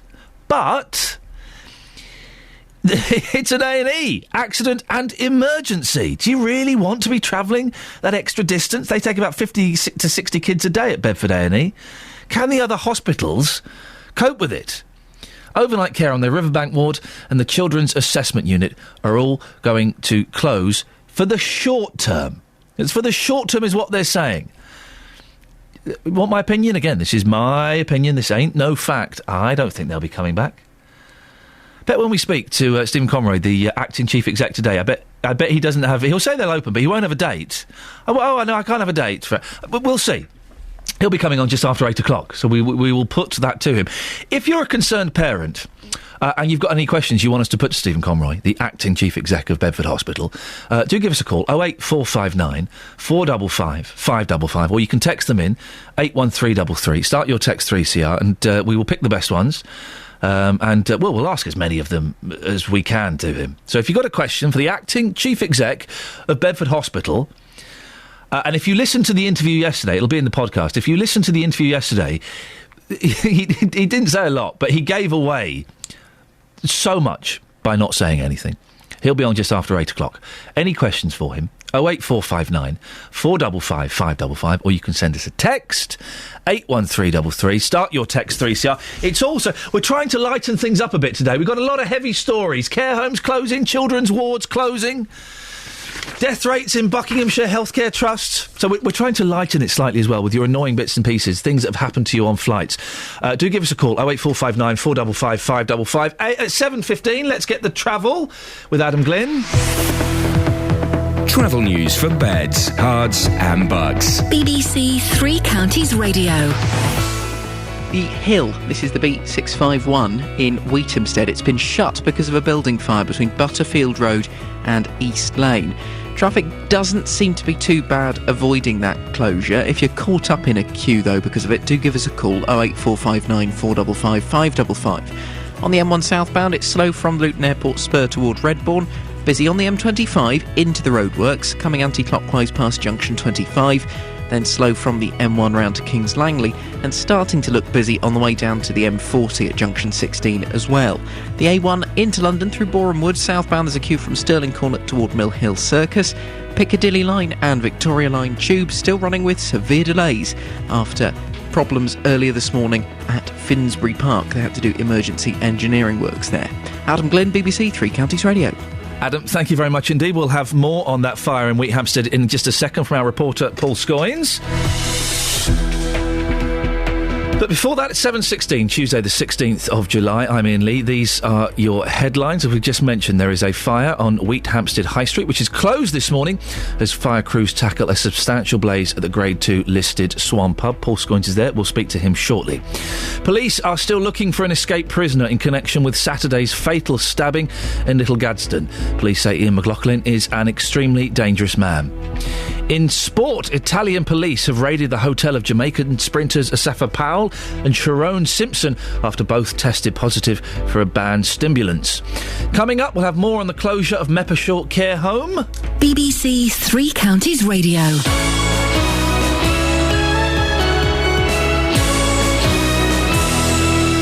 But as you've been hearing in the travel and the news bulletins, there is a fire and Wheathampstead High Street is closed. Paul Scoynes, I believe, is there now. Paul, where exactly are you and what's happening? Right, Ian, I'm at the top of the High Street in Wheathampstead, and as I sort of stand just about 50 metres or so from the Swan Pub, I'm looking out at 6 fire appliances, 2 sort of support units from the fire, and there's one of those is a crane, and firemen are on top of the crane. They're sort of pumping water into the pub, which is billowing with smoke, and indeed has pretty severe roof damage now. I understand from speaking to a couple of firemen that the fire only started about an hour and a half ago. It was around sort of 6:15 that the fire actually was reported in anyway from the public, and they managed to get here pretty quickly, and they've been putting a lot of fire into it. However, what the officer was telling me was that it's quite an old building. I estimate, I'm no expert, but I think this is at least 200 years old, if not more. Certainly I could find references to it in books from 200 years ago, or a bit of internet research, but what they said is because of the sort of nature of the building and the layout of the building, it's actually quite a difficult fire to contend with.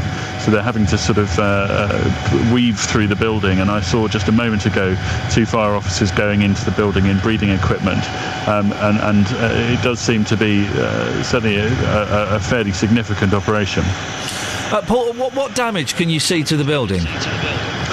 Well, it's not immediate, but certainly the roof is in parts caved in, and that's where the smoke is coming out of. I can't see too much damage to the downstairs. The actual sort of fascia of the building, if you like, doesn't appear to be too badly damaged. Internally, though, I'm sure it's a completely different picture, because from what you can see from the roof, that was a fairly strong fire inside. Paul Scoynes, thank you very much. No doubt we'll speak to you a little bit later on to find out what's happening. Original British drama on BBC One. How much do you actually know about John Luther? Well, you've never been tempted to administer a bit of personal justice? There's no telling where this is going to end. You come for me, I'm fine with that. But you need to keep away from Mary. She's off limits. I warned you not to make me your enemy. I warned you! Luther continues tonight at 9 on BBC One and BBC One HD.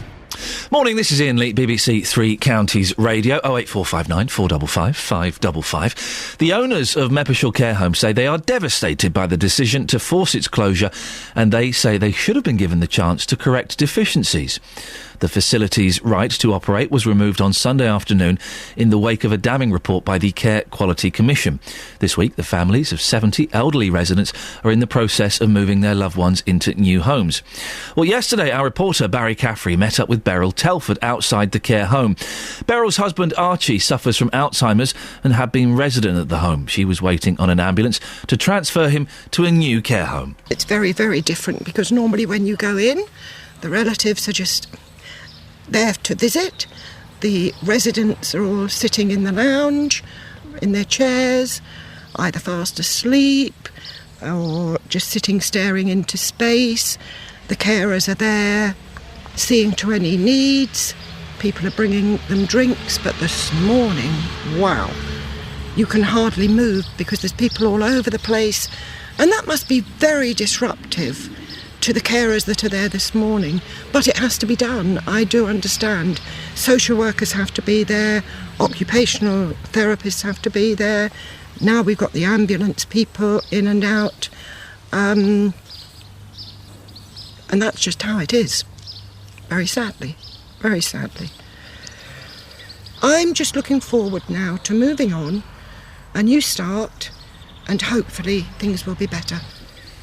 It's not fair, is it? That's Beryl Telford speaking to our reporter Barry Caffrey outside Meppershall Care Home yesterday, and we'll be speaking to Beryl after 8 o'clock to find out how the move went. Well, joining me now is Karen Perry, Chief Executive of Age UK Bedfordshire. Morning, Karen. Good morning. Karen, what advice would you have for people listening who may not yet have found a new suitable care home?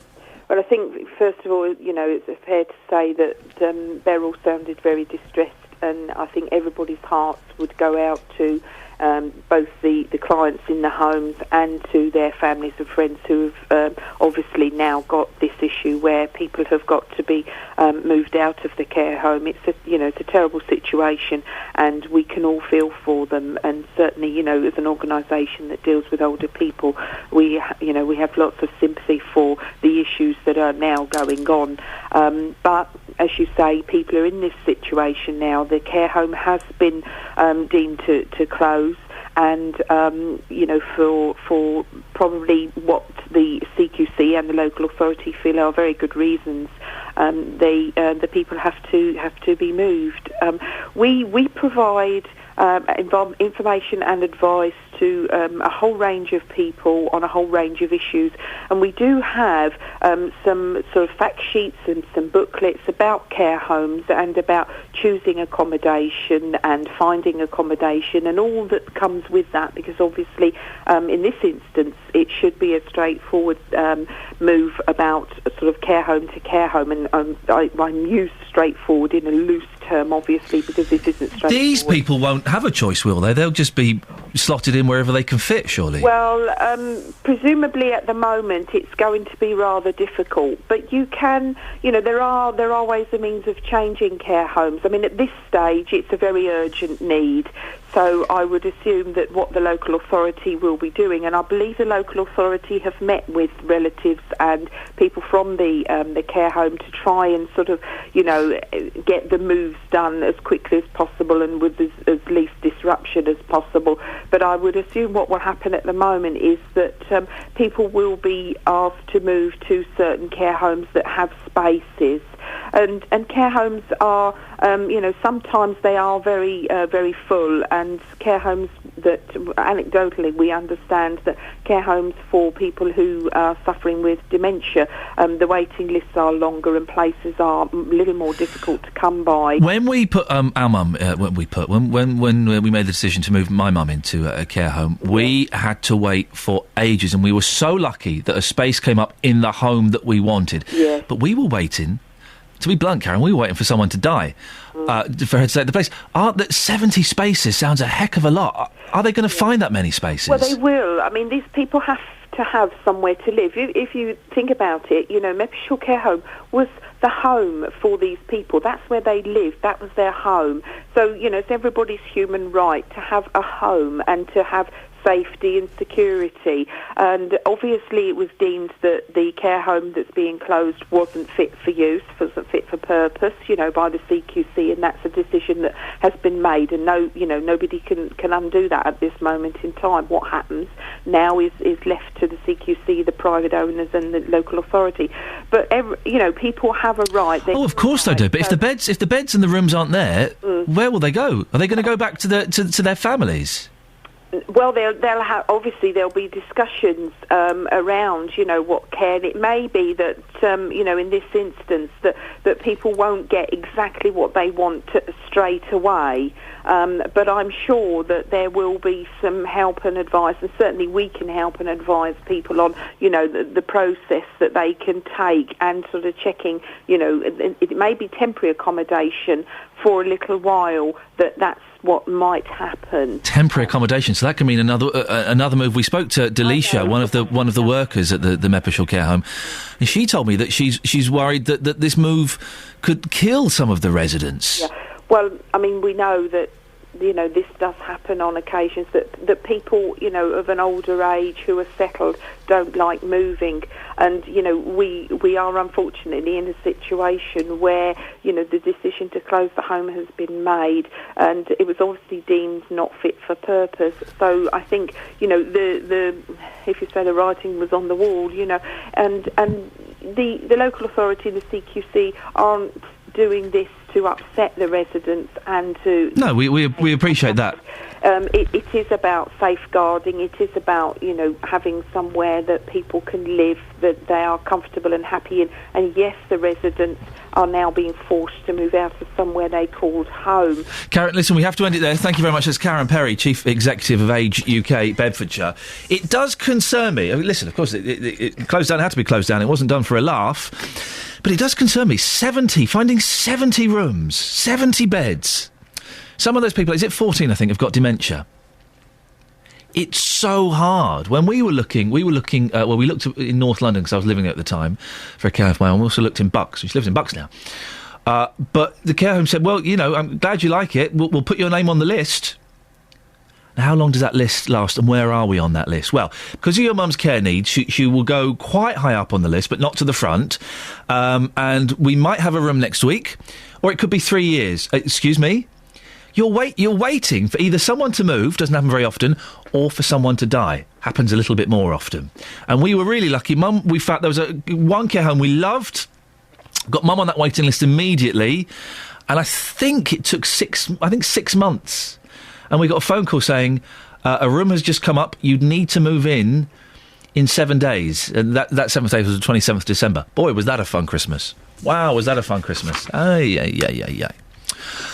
it does worry me, where are these 70 people going to go? If you've had experience with care homes in Beds, Herts and Bucks, it is difficult, isn't it? I've not got that wrong. It is tricky finding beds and finding spaces. And also, again, Meppershall Care Home has proven it, and some of the care homes we looked at, they're flipping awful. It's bare minimum you get. These people won't get a choice. Right, there's 2 spaces here. So Doris and Andrew, you can move in there. We've got 1 space here. Ethel, you can have that one. Worrying times for the people moving and for the people, the families of those concerned. 08459 455 555. Let's get the travel now with Adam Glynn. Travel news for Beds, Herts and Bucks. BBC Three Counties Radio. Well, as you were hearing from Paul Scoins a little earlier, in Wheatamstead, the High Street is very much closed off because of the fire at the Swan Pub. Between Butterfield Road and East Lane is where they've put the closure in, so the closure is a little bit longer than the High Street itself, but the closure is entirely along the B651. The M1 southbound, heavy traffic from junction 10 at the Luton Airport spur toward 9 at Redbourne. Then on the M25, you've got delays into the roadworks clockwise past the A1M, anti-clockwise past the A10, and then continuing anti-clockwise, it's slow from the M1 to the A41 and from Maple Cross at junction 17 round to the M40 at junction 16. Delays starting to build on the A1, called the Black Cat Roundabout in Roxton and the Great Barford Bypass. It's also looking slow once you get into Boreham Wood on your way into London between Stirling Corner and Mill Hill Circus. Now, if you're commuting using the tube this morning, still severe delays for the Piccadilly line, Acton Town to Heathrow and to Uxbridge. Minor delays on the rest of the line because of emergency works at Finsbury Park earlier today. Severe delays for the Victoria line because of the same reason. And now severe delays for the Northern line on the Bank branch between Kennington and Camden Town because of signal failure at Euston. It's mainly the northbound service that's been affected for the time being. Trains across the 3 counties are thankfully running well. Adam Glynn, BBC Three Counties Radio. Adam, thank you very much. 7:30 News and Sport is Catherine Boyle. Across Beds, Herts and Bucks.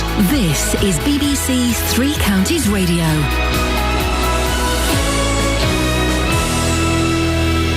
Good morning. The headlines. Police are still looking for an escaped prisoner in connection with Saturday's fatal stabbing in Little Gadsden. Police say Iain McLaughlin is an extremely dangerous man. Wheatamstead High Street is closed this morning as fire crews tackle a substantial blaze at the Grade 2 listed Swan Pub. And Buckinghamshire is expected to be among 14 NHS trusts criticised in a report published by Sir Bruce Keogh later today. Three Counties Sports. BBC Three Counties Radio. Italian police have raided the hotel rooms of Jamaican sprinters Asafa Powell and Sharon Simpson. The pair, along with the American Tyson Gay, have tested positive for the use of banned substances.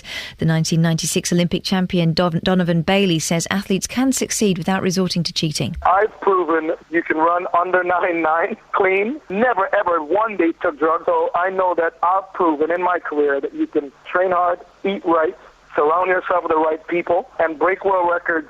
Win world championships, win Olympic Games. I mean, ultimately, it's within the human body to do the things that some of these guys are doing. Meanwhile, on the track, the Bedford athlete Nigel Levine says it may be too early for him to compete against the world's best 400-metre runners for now. Levine qualified for the World Championships in Moscow next month after achieving the qualifying time at the British Championships on Sunday. I'm going to be very realistic to myself and not be negative, but it's not going to happen this year. I'm not on that level yet. But hopefully I can give the number one guys a very good race. Last night, England's women footballers earned a late draw against Russia to keep their hopes of qualifying for their Euro 2013 group alive. Everton's Tony Duggan scored a 93rd minute equaliser to level at 1-1, and the BBC's Ian Dennis called the action. It has to happen now. The white shirts have to go forward. It's a throw on the left-hand side to Karen Carney. Jill Scott with the lanky legs tries to poke it goalwards. It comes to Duggan! Tony Duggan has scored! Meanwhile, for the men, there are more local friendly matches tonight. MK Dons away to Brackley, Stevenage hosts QPR, Wickham are at Staines and Luton travel to Hitchin. And that's your latest news and sport. I'll be back with more at 8. As a slim, long-legged person, I take offence at that commentator. With her lanky legs, she scores! That's offensive, isn't it? I'd love someone to call my legs lanky. I would love it. Yeah, not very convincing. I'll carry on with the show then. On FM, AM, online and digital radio. This is Iain Lee. On BBC Three Counties Radio. Lots coming up in the next 30 minutes or so, and I do want to get your calls. Lots of you on Facebook. Give me a call. What annoys you on aeroplanes? 08459 455 555. We'll look at some of your Facebook messages in a little bit. The majority of services at Bedford Hospital's paediatric unit are set to close. There'll no longer be a children's A&E, overnight care on the Riverbank ward or a children's assessment unit. Does that worry you? Are you a concerned parent? Do you live near there? Have you used that hospital? 08459 455 555. April's in Luton. Morning, April. Good morning. What do you make of these paediatric services closing at Bedford Hospital? That's very worrying for me.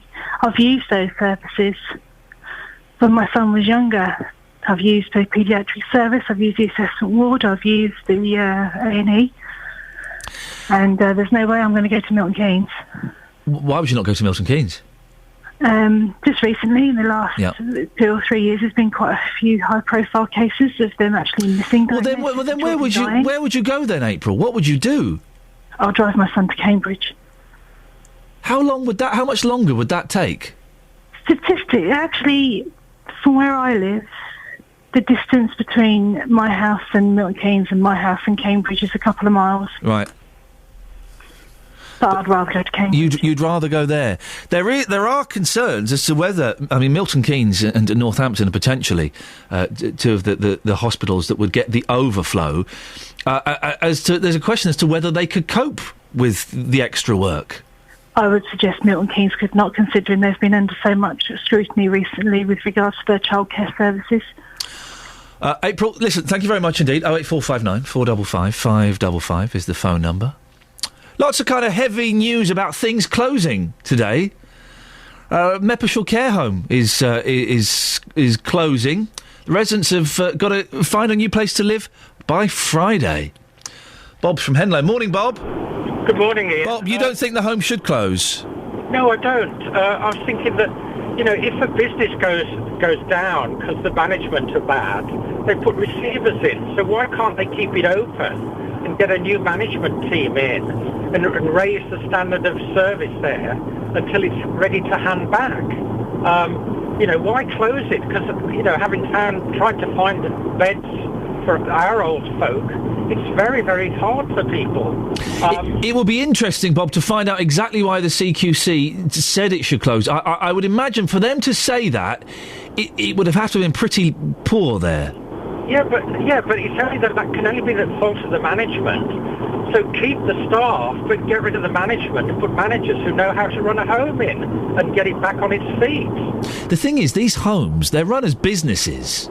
And if it's not making money, you can't just keep throwing money at it, because, you wouldn't do that to a sinking business, would you?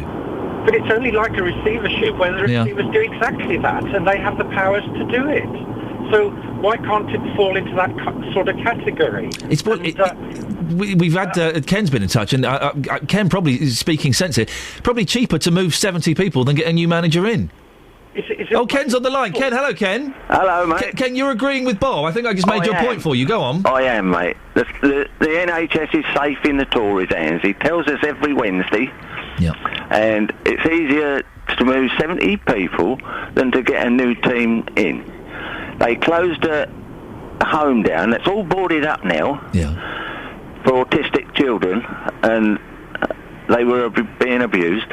The government closed it. They'll soon find money to build a railway and compulsory purchase everyone's houses and everything. But Ken, this Bob, thank you very much. We'll let you go 'cause your line's not great. But Ken, this is a business. This Meppershall home is a business. Iain, you can wait. You've got time if you send a new team in there, and you can do it gradually, not all at once, Tom. No, hang on. If there are things wrong with it though, and some of the things that were there were pretty grotty, you don't want to do it in time. You want to do it straight away. Yes, but if you put a new team in there, get someone to run it who knows what they're doing, then surely it's better to that. I mean, poor old Beryl. I mean, I nearly sat here and cried yesterday when I heard what she... Because I've been in the same position. Me and my wife went out after work to find a nursing home for my mother-in-law. She was in hospital, and they wanted to turf her out quick, and she had Alzheimer's and everything. And this is how much they care for old people nowadays. You know, they've got no respect for old people. We don't count in this world. This country, you know, old people, they're just a nuisance. And that's how I feel, because I've had experience, like you have, when you go to find a nursing home for your relatives that are getting on, and they just treat them like parcels. It's a wonder they ain't sent all the residents out by DHL parcel service. I'm laughing because that's such a ridiculous image. Ken, listen, I appreciate what you're saying, and we both know what it's like to try and find a home for a loved one who needs a little bit of help. It's hard work, Ken. Thank you very much indeed for that. 08459 455 555 is the phone number. Standards of care at 14 hospital trusts with the worst death rates in England are to be laid bare in a report later. Buckinghamshire Healthcare NHS Trust is included in that 14. The investigation, led by Sir Bruce Keogh, follows the public inquiry into Mid Staffordshire Hospital. Well, our reporter Neil Cartmel has more. Morning, Neil. What exactly is being investigated? Good morning, Ian. Well, there are 14 trusts being investigated. They all have higher than expected death rates in the last 2 years. So, of course, that investigation, is fresh off the back of Mid-Staffs and the problems there, where they found there were between 400 and 1,200 more deaths than would have been expected. So the mortality figure they come up with, they take into account the local population, the people that are coming into the hospital and their condition, the age ranges, etc. All these variables are taken into consideration. They then have a figure. If it exceeds that, that's when the red flags start to raise or the alarm bells start to go off. So the fear was, after Mid-Staffs, that there were other hospital trusts in the UK that had higher than expected mortality rates. So Sir Bruce's investigation has looked into that, looked at the standards of care, and is attempting to establish whether or not there are any causes, and it is only an if, in terms of these mortality rates. So things like poor care, mistakes, that kind of thing. When we talk about that, we should sort of remind ourselves what we're talking about. I mean, in Mid-Staff's case, and this has been reported elsewhere, we're talking about patients who are having to drink from vases at the side of their bed because they haven't been given water, or patients being referred to A&E by receptionists because there's no medical staff in the vicinity. So they're the kind of things that we're talking about. And is it directly because of Mid-Staffs that this investigation was launched? Well, it certainly came off the back of it because it raised concerns that there were failing hospitals elsewhere that weren't being held to account. So the inquiry, I mean, the Francis inquiry into Mid-Staffs was pretty damning of the NHS. It said it had betrayed the public by putting corporate self-interest ahead of patients. So the fear is, and was and is rather, that there were others elsewhere and that they were being ignored and they need to be looked into. And certainly that's the feeling of a lot of pressure groups that have been saying that for some time these figures have been known about and not being acted on. I would imagine that some people would feel these investigations were too long in coming. Yeah, well, as I said, one or two groups had already said that. And in fact, Professor Sir Brian Jarman, who advised the review that Sir Brian Keogh has been carrying out, he thinks that the report itself is progress. The very big change was when the Francis report came out in February this year, which made quite clear the problems of Mid-Staffs. And also the Prime Minister, I think on the same day, said that these 14 high mortality hospitals had to be investigated. Now that is a completely different view from they had to be denied, which had been going on for 10 years. I mean, there's almost a case there, Ian, of, admitting, solving a problem. The first stage to doing it is admitting you've got a problem, and I think that at least it sounds like they've done that now. I mean, similar points have been made by Action Against Medical Accidents Chief Exec Peter Walsh. He says that these investigations are welcome, but were well overdue, that the problems of these trusts were known to the authorities well before any decision to look into them. So again, this common theme of people having known about these things and not acted soon enough, I think, is coming through. Well, given the high death rates, why weren't these hospitals already being looked at? They were, in a sense. I mean, they were all being closely watched by regulators. None of them had forgive the poor analogy, the alarm bells weren't quite as loud as they were at Mid-Staff, so no one was quite as alarmed as they were there. But they were being looked at. I mean, Mid-Staff has since been put into administration, which is the ultimate sanction that a regulator can operate. None of these 14 are at that stage yet, and they've not had any restrictions put on them. 2 of them, Buckinghamshire and Basildon and Thurrock, do have warning notices from the Care Quality Commission. But I think when you hear from the relatives, they would say that's not enough, and it's too late, frankly. Neil Cartmell, thank you very much indeed. 08459 455 555. Bucks Healthcare NHS Trust is not commenting until the report is published, but have said we can talk to their chief executive later on today. But back in February, they said in a statement that action plans have been put in place to understand its high HSMR. That stands for Hospital Standardised Mortality Ratios. And it has seen an improvement year on year as a result. Well, we'll find out more as the day progresses. A quick look at the remaining 3 front pages. The Daily Mail. Win a Spitfire fly past over your home? Hang on a second, that's the most awesome prize ever. Turn to page 42. I'm turning. It's underneath Jonathan Kayner's stars. This is... This is genuinely the best prize a newspaper has ever given away. I'm entering this. Win your own Battle of Britain Memorial Flight fly past, plus a free poster. I'm not so bothered about the poster. The aeroplanes, the Spitfires flying over my home, I'll be up for that. The Queen unveiled the Bomber Command Memorial last year, and we are urging readers to help us raise enough money, hang on a minute, to protect this vital memorial. The Mail is privileged to be part of the campaign to enable the RAF to launch our campaign. We're giving 3 lucky readers the chance to win a Battle of Britain Memorial Flight flypast featuring a Lancaster, Hurricane and Spitfire over where you live. This is brilliant! Do you not think? Am I the only one that thinks it's the most amazing prize? You could have the fly past over your home, or celebrate a grand day out for everyone in your hometown or village. No, just over my home. I don't want anyone else in my town or village even looking up in the air when these aeroplanes, a Lancaster, a Hurricane and a Spitfire, fly over my house. I entered, I won it, no one else can look at it. OK, I don't want to donate. How to enter? For your chance to win a fly pass, collect 10... Oh, here we go. 10 tokens from those we'll print. We'll then draw at random. It can't be at random. How can it be at random? What if there's a flight path above your house already? What if you live near Luton Airport? Yeah, we're going to have to close Luton Airport for the day because Iain Lee has won a Memorial Battle of Britain fly pass. And it's more important than those people going to Zakynthos on EasyJet. Sorry, guys. I genuinely think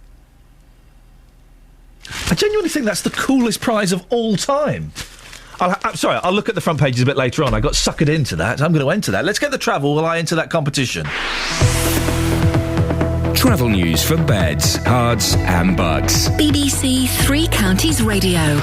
If you live in Luton right near the airport, what they'll probably say is, oh, well, you live in Bedfordshire, so we'll fly it over Dunstable Downs. It says over my house. I want it over my house. And you're not allowed to look at it, Adam. Okay. Only I am. OK. All right. I'll avert my eyes. The A507 as you go through Alsey. Westbound, we're hearing reports that it's partially blocked by an accident. Just one car involved between Stotfold Road and the A6001, the Hitchin Road. It's on the railway bridge, apparently. No major delays being picked up by the speed sensors, but we did get a call from Bob about this, who said that the accident was there. If anyone else is in the area, do drop us a quick call on 08459 455 555. Wheatamstead and the High Street is shut following the building fire at the Swan Pub between Butterfield Road and East Lane is where you have the road closure, B651. Southbound M1, heavy traffic from the Luton Airport spur toward Redbourne. Clockwise M25 slow into the roadworks at the A1M. Anti-clockwise busy from the M11 back in Essex through toward Potters Bar and the works. And then it's slow from the M1 to the M40 as well. The A1 into London looking slow at Stirling Corner. Piccadilly line tube still minor delays from Acton Town through to Heathrow and to Uxbridge because of the overrunning emergency engineering works at Finsbury Park.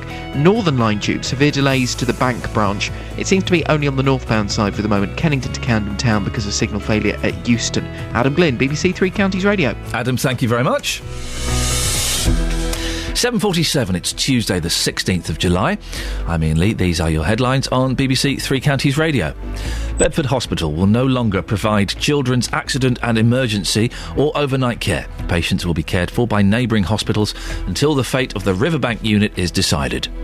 Police are still looking for an escaped prisoner in connection with Saturday's fatal stabbing in Little Gazdon. Police say Ian McLaughlin is an extremely dangerous man. In sport, England's women footballers narrowly avoided exit from the European Championships with a 1-1 draw against Russia in Sweden. Coming up, a man wanted for murder in Hertfordshire is still on the run. We'll hear more with our reporter Craig Lewis, but at 7:47, let's get the weather with Kate Kinsella. Beds, Herts and Bucks weather. BBC Three Counties Radio. Good morning. Well, it looks like it's going to be another very hot day right the way across all three counties. Bit of high cloud around today, making the sunshine a little bit hazier, but we are still looking at the temperature getting up as high as 29 Celsius in some parts. That's 84 degrees in Fahrenheit. Particularly warm inside of towns and cities. Now, overnight, another dry, sticky night again. Towns and cities suffering with the temperatures around 17, 18 Celsius. Outside of those, the more rural spots, we're looking at 14, 15 Celsius as the minimum. Wednesday, looking like another hot day, less high cloud around and more blue sky, so it actually could get that little bit warmer. Now, there's a very, very slim chance of maybe an isolated shower tomorrow afternoon, but like I say, very, very slim, fairly unlikely. And this warm weather set to continue right through to the weekend, although by the end of the week, only a little bit cooler because the wind switches direction. That's your forecast. Thank you very much, Kate. Every weekday from 12, Nick Coffer brings you great guests. Julian Clary, welcome to BBC Three Counties Radio. Legendary Genesis guitarist Steve Hackett, Supertramp frontman Roger Hodgson, Carol Decker of Tapao fame joins me now. Great conversations. China in your hand is about the fragility of your dreams and that you should be careful what you wish for. Something very addictive about making people laugh is standing on stage and every few seconds getting that hit of a laugh. Nick Coffer. Weekdays from 12 on BBC Three Counties Radio. Well, as we've been reporting, there is a fire in Wheat Hampstead. Paul Scoynes is there. Paul has the latest. Paul, tell us exactly where it is and what's going on. Ian, it's on the High Street. It's at the top of the High Street as you look at Wheat Hampstead, and you know the air is still thick with the smell of smouldering wood. Water pouring down the High Street from the fire at the Swan pub, and I'm afraid to say I did it a deep injustice earlier on when I said it was a couple of hundred years old. Try 500 years old. It dates from the 15th century. It was listed in the 1970s as a Grade 2 listed building, and it very much is a pub at the heart of the community. The Hertfordshire Fire and Rescue were called to the High Street in Wheat Hampstead just after 6 this morning. 6 appliances have been sent, and there are 2 support vehicles as well, one involving a crane, and it does look now, as I look out to the building, that the fire is out. It's certainly not billowing smoke as it was when I first arrived. It's now just a few wisps, and it very much looks like the fire officers are in the damping down process. The roof of the building, however, looks to have suffered a sort of a great deal. It looks in the middle part to have collapsed in on itself, generally a sign of a very hot fire inside. Residents have described to me this as a warm village pub. It's something that is at the heart of the community, and you know, a network of rooms, or almost a warren of rooms inside as well. This resident, Iain, told me just where it stood in the village. It's a very good eating pub for the village, and also it's a regular pub for the regulars in the area, because a lot of people don't like to pay the prices there, and their prices are obviously normal rate. They're a little bit higher down Lake, which I shouldn't say really. So it's a good old village pub? It's a good village pub, and they do a lot of fundraising, and you know, it's just an everyday pub, and it's going to be devastating for the village. It really is, because there's people that work, and that's their second home really. That's the worst part. Yeah. So, I mean, on the inside, what's it like inside? It's very nice. It's very old. It's, you know, the beams and everything. It's very traditional. And it's, you know, it's what you call the old working man's pub, really. Yeah. So was it widely used by the village? Yes, yeah. every day. The actually landlord and his, helpers to do anything for you. Paul, any idea how long it will take to clear up? Well, I mean, the fire service look to be sort of in the sort of final stages of their damping down process. Obviously, there'll now be an investigation, and the incident support unit are here to help as well. Just as a sort of footnote, I suppose, to that, everyone's spoken of how nice the landlord and landlady are here. They're actually leaving soon anyway. There is a new owner going to take up at some point in the next few weeks. So obviously, they've got a big job on their hands now when they take up their new role. But at the moment, the high street's still very much closed, and routes around with Hampstead very congested. So if you are heading this way, do take care. Paul Scoynes, thank you very much indeed. Call 08459 455 555. BBC Three Counties Radio. Morning, this is Iain Lee, BBC Three Counties Radio. Go to the Facebook page. Lots of you have been posting on there in regards to what irritates you on flights. We'll go through some of those. I'm going away. I'm not a fan of flying. Some people enjoy it. Some people enjoy the process of standing in an airport for hours, fighting over the luggage rack thing. It's not a rack, is it? What do they call it? Anyway. And then the actual act of flying is pleasurable. Not for me in the slightest. Facebook.com/BBC3CR if you want to have your say there. Now, this is a story. It's on the front page, actually, of a couple of the newspapers. A man wanted for murder in a Hertfordshire village on Saturday is still on the run. Iain McLaughlin was on day release from prison and had previously been convicted of 2 killings. 66-year-old Graham Buck was stabbed on Saturday afternoon when he answered cries for help from his neighbour. Our reporter Craig Lewis joins us in the studio. Morning, Craig. Tell us what happened on Saturday afternoon.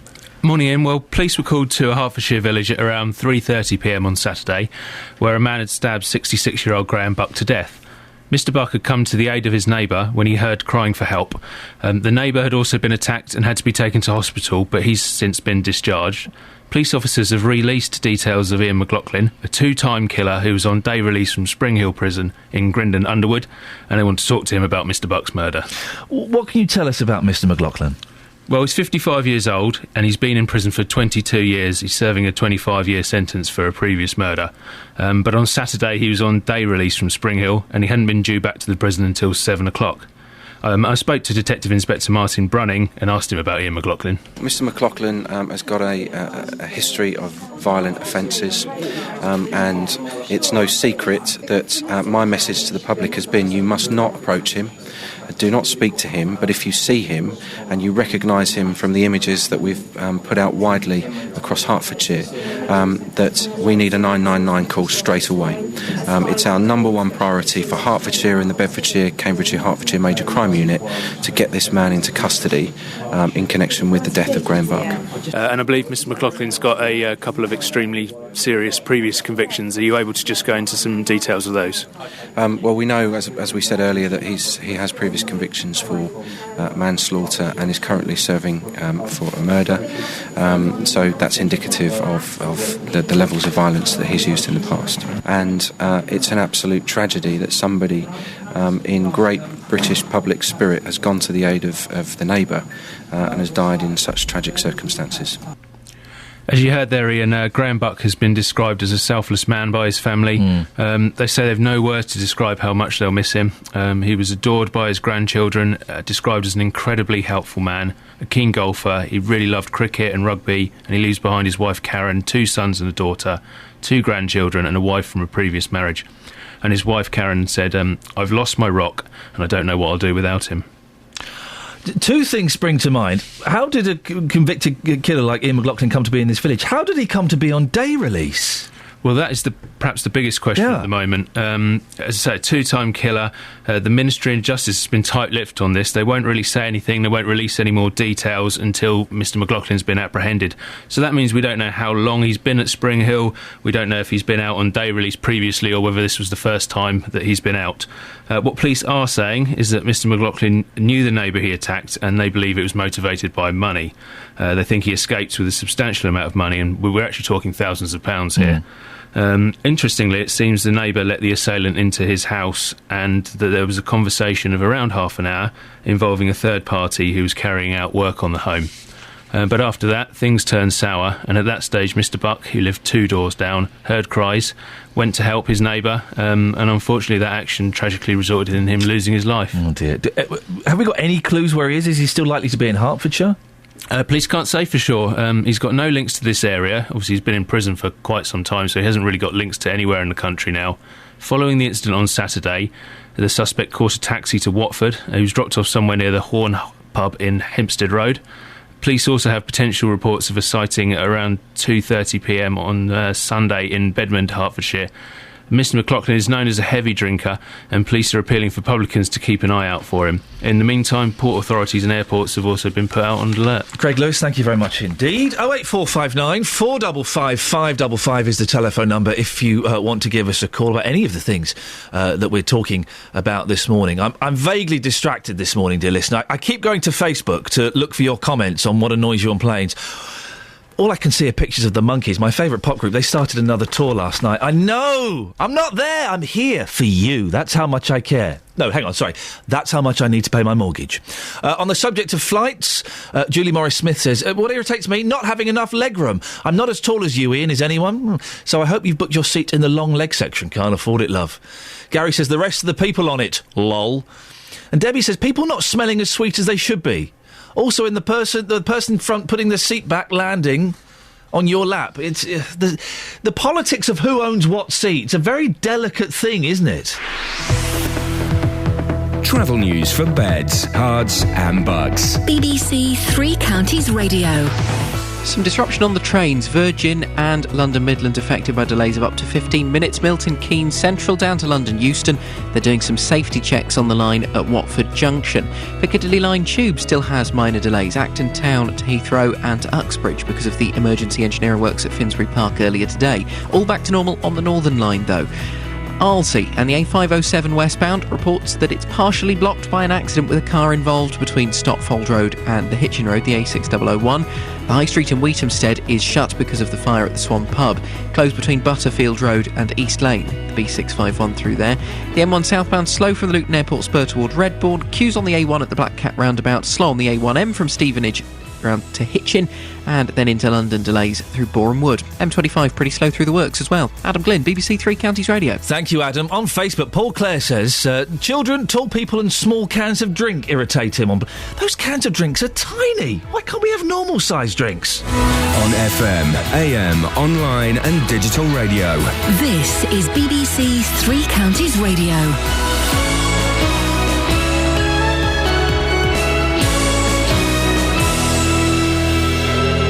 It's 8 o'clock. I'm Catherine Boyle. The headlines: Bedford Mayor challenges hospital changes. Herts Police hunt escaped prisoner and attempted abduction in Milton Keynes. BBC Three Counties Radio. Bedford's Mayor says the announcement of interim measures at the town's hospital do little to allay parents' concerns. Bedford will no longer provide children's accident and emergency or overnight care. Instead, patients will go to neighbouring hospitals while the fate of the hospital's Riverbank unit is decided.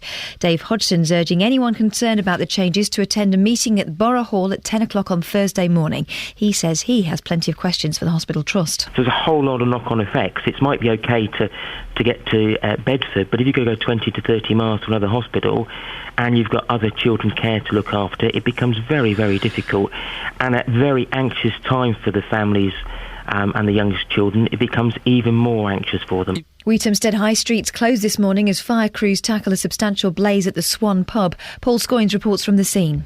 Hertfordshire Fire and Rescue say they were called to the pub just after 6 o'clock this morning. 6 fire appliances were dispatched, plus 2 support vehicles, including a crane.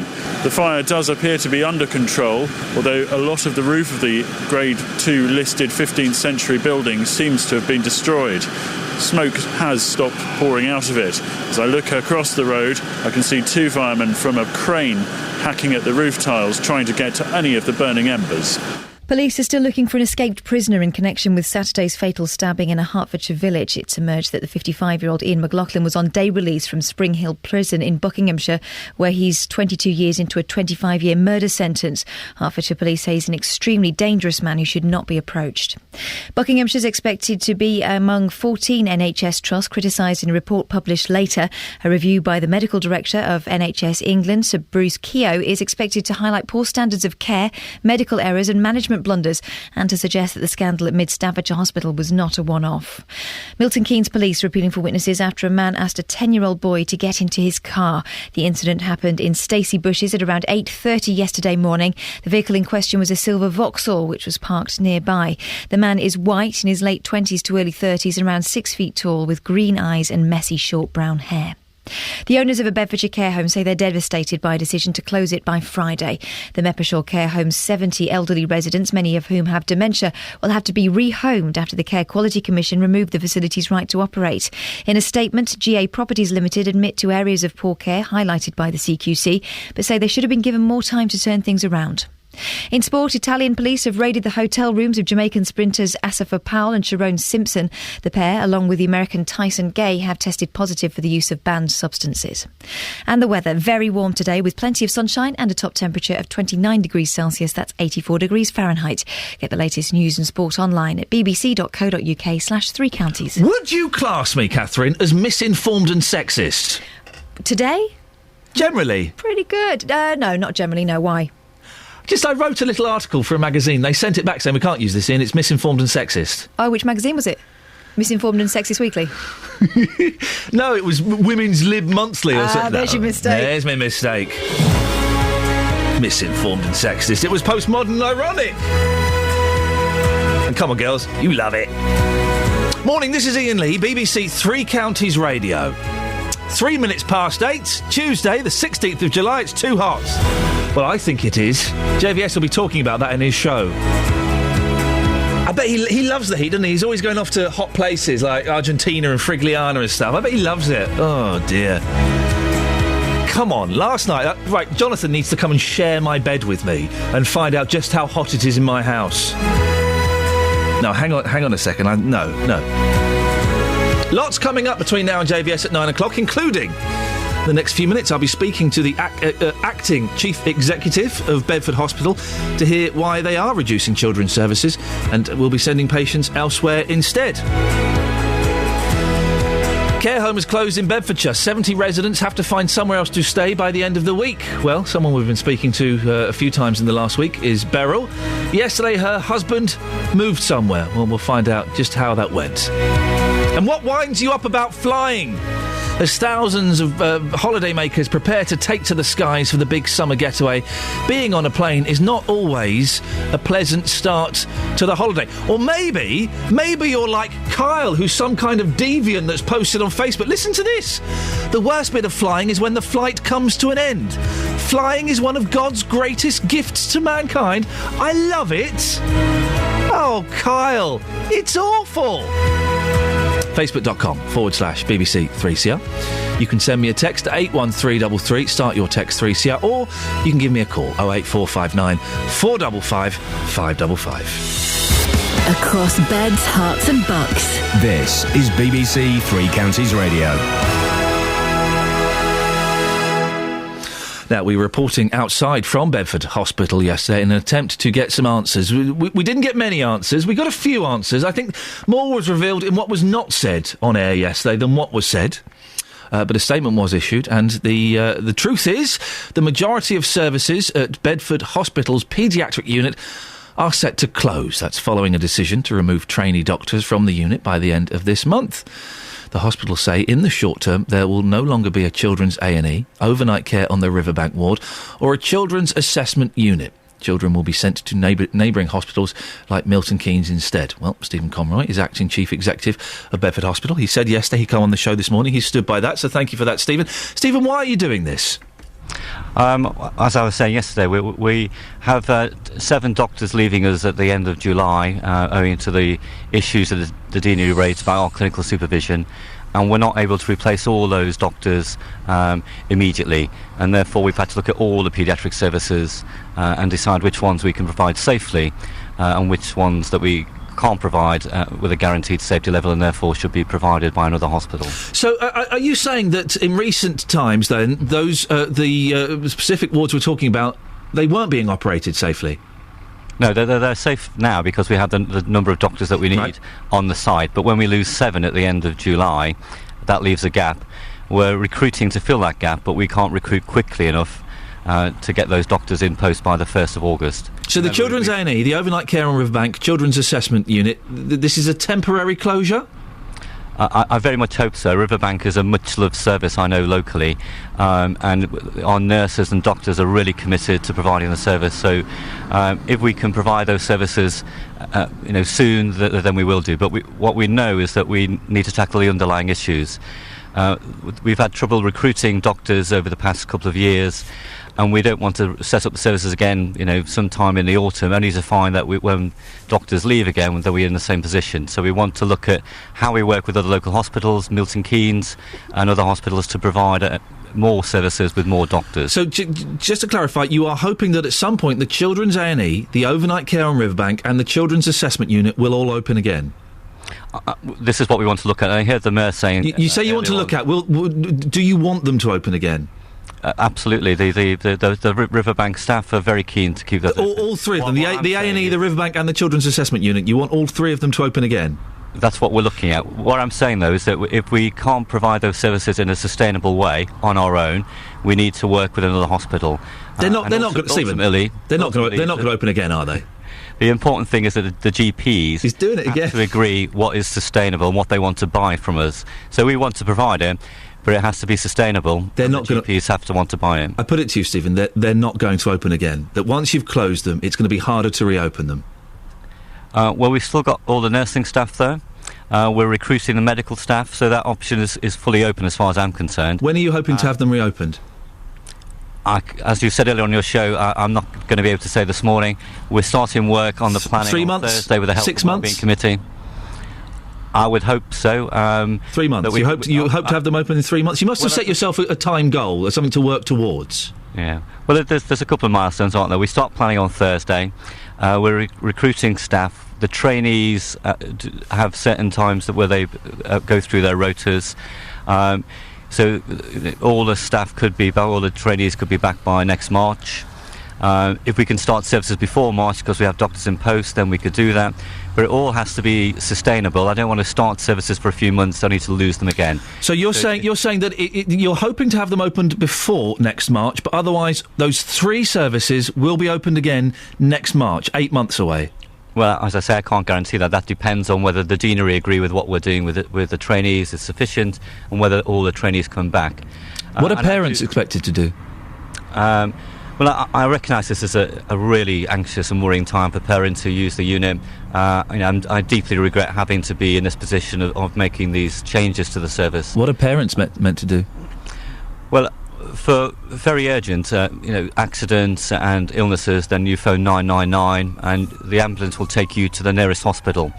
50 to 60 kids a day, I think, Bedford Hospital gets in the A&E department. Can the other hospitals cope with that? Yes, all the other hospitals and the GPs have been involved in the planning over the last 2 weeks of these services, and they all are very confident they can take those children. If I turn up, though, if I turn up with my little boy, he's had an accident, I don't know that the kids' A&E department's closed, I turn up, would you turn him away? It would depend on the condition of the child. We have a duty of care, so if a child turned up who was sick, our A&E consultants could treat that child and then transfer them by ambulance to another hospital. So you wouldn't turn a child away that turned up, that was rushed there by a concerned parent?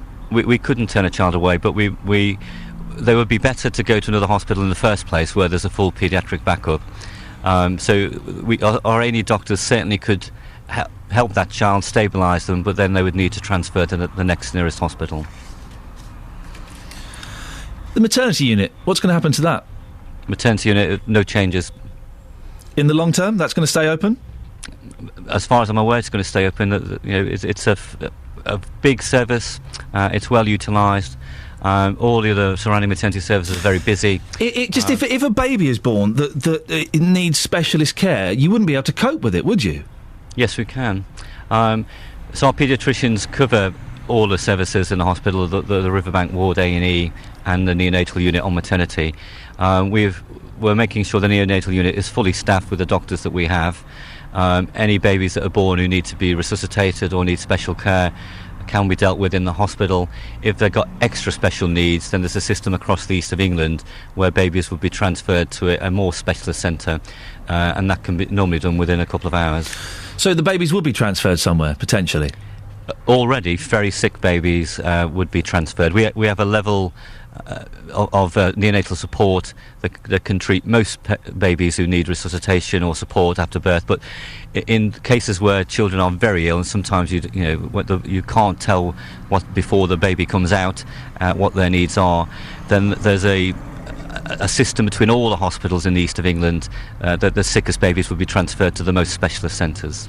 How did you let it get so bad, Stephen? How did you let this happen? Well, this is a problem that I feel responsible for, and then the Trust feels responsible for. You are the acting chief executive, so you do have to accept a responsibility, don't you? I'm the accountable officer, and ultimately it's my responsibility, but I also have the responsibility to find out what went on and to sort it out.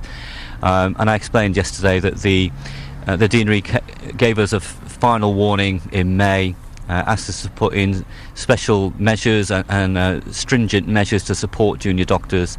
And while that was working well for a while, one of our doctors didn't respond in time to support a trainee, and the Deanery decided there and then to withdraw the trainees at very short notice. So you blew it then? You had the opportunity to turn this around, and you didn't, and the knock-on effect is that the whole local community is going to suffer. Well, that's a one way of putting it. Yeah, I can't. That's right. So you admit you blew it? We had the chance. The clinical supervision didn't work. My job now is to find out whether that was an isolated incident related to one clinician, whether that's a departmental issue, whether there's something more wrong across the organisation. I mean, your listeners will be aware of the reports you've had on this morning about hospitals who've got deep-seated problems. I need to know, is this a one-off particular issue, or is this a more fundamental issue? That's what I've got to find out. That's the inquiry I need to take place. Why have you found it so hard to get trainees to come to your hospital? There are rumours and accusations of bullying there from senior members of staff. Yeah, so we've never found it hard to get trainees in the past. But you're finding it hard now? Well, since these events, clearly people are worried about what's the future of the Is there bullying at your hospital? Not that I'm aware of. Have you heard rumours of bullying at your hospital? Well, we did an audit was done this summer by one of the junior doctors that looked at bullying, and there were certainly some areas for concern in that. And that's so there was bullying. There were concerns by trainees that they weren't getting the full support. I mean, it's very hard to describe whether that was bullying or not, but there was certainly more work that our clinicians can do to support their juniors.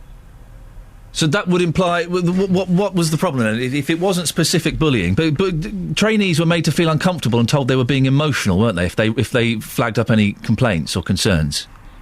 Well, I think that's what one or two of the trainees have said about the paediatric service. And so is that why the trainees are staying away? Word has got out that there is a bully at least, or maybe several bullies at Bedford Hospital, and they don't want to work there.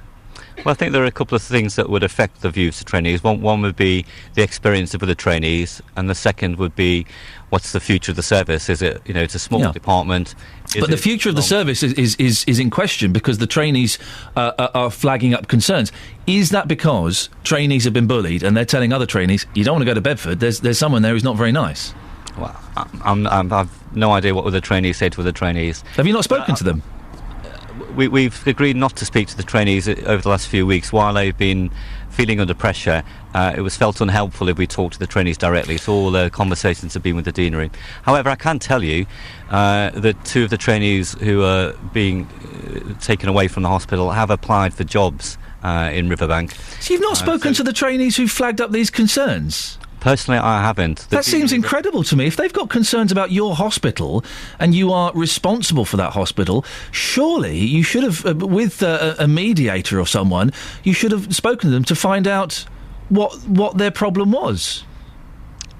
We agreed with the Deanery it would be helpful for the Chief Exec or the Medical Director to talk directly with the trainees about this. So that there have been. Why would you agree to that? It's your hospital. These people are uncomfortable working in your hospital. Are you not curious as to find out why that is? I'm very curious, and that's why we're going to be doing a fundamental review to find out what's been going on. But the Deanery asked us specifically not to talk to the trainees directly. Have you spoken? That would be more intimidating for them. Have you spoken to the local school of paediatrics who deal with trainees? Yes, I've spoken to them a number of times. And what have they told you about the accusations of bullying and feeling threatened?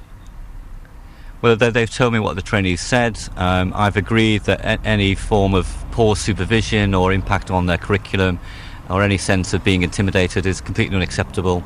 If poor clinical supervision leads to a risk of patient safety, I fully recognise that, and I'm putting in a fundamental review, and I'll be putting in an action plan, and I will take personal responsibility this time for making sure that action plan is properly implemented. One senior consultant has been suspended for not responding 4 times to an urgent call.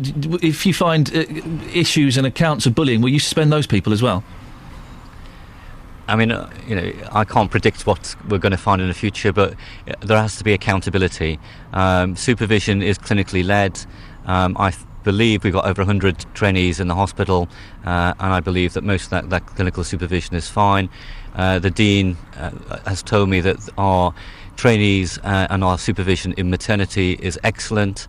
So we clearly have some good training and supervision, and I want to make sure that all that training and supervision is of the highest standard. Well, Stephen Conroy, you said you'd come on this morning. I appreciate you did. That's the Acting Chief Executive at Bedford Hospital. In a few minutes, we'll speak to Ray McKeating, who set up the Facebook group Save Our Riverbank Ward. But before that, let's get the travel with Adam. Travel news for beds, cards and bugs. BBC Three Counties Radio. Cheers, Ian. Virgin Trains, 15-minute delays Milton Keynes to London Euston because of safety checks at Watford Junction. It's affecting your services for London Midland through there as well. Virgin have got other problems off toward the West Midlands. Signalling problems at Birmingham New Street, so if you're making a journey up that way, further delays to be expected. Piccadilly line services are back to normal after the problems earlier at Finsbury Park. On the roads in Arlesey, the A507 westbound, we have reports it's partially blocked by an accident with a car, with Stotfold Road toward Hitchin Road being where the accident is, and the High Street in Wheathamstead still closed off because of the fire at the Swan Pub between Butterfield Road and East Lane. Also slow on the A1 at the Black Cat roundabout, busy into London on the A1 through Boreham Wood, M25 delays through the roadworks and anti-clockwise round to the M40. Adam Glynn, BBC Three Counties Radio. Adam, thank you very much. 8:19. It's Tuesday the 16th of July. I'm Iain Lee. These are your headlines on BBC Three Counties Radio. Bedford's mayor says the announcement of interim measures at the town's hospital do little to allay parents' concerns. Police are still hunting the escaped prisoner Iain McLaughlin, who's wanted in connection with Saturday's fatal stabbing in a Hertfordshire village. In sport, Great Britain's Chris Froome holds an overall lead of over 4 minutes as the Tour de France resumes today following a rest day. Coming up, we'll have more on the closure of Meppershall Care Home. BBC Three Counties Radio.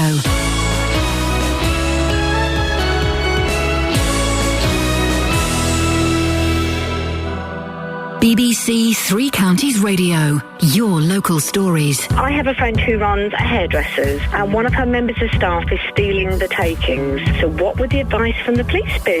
We'll find out, Sally. Your local life. Yesterday we were talking about the problem of shoplifting. So what can you do if you have staff who, to put it eloquently, are a bit light-fingered? Your local radio station. The one thing which seems to actually solve the problem for them, they all said, was, I put in CCTV cameras. This is BBC Three Counties Radio. Jonathan... Whoa, hey! Like someone just did a scanner on you. Jonathan Vernon-Smith, lovely to see you. Good morning. Nice to have you back in the studio in the flesh. It was nice being outside yesterday because it was quite warm, quite pleasant doing an outside broadcast from a glamorous car park. But. What? It is too hot. No, Where's God's thermostat? Let's just turn it down 3 degrees. Shall we?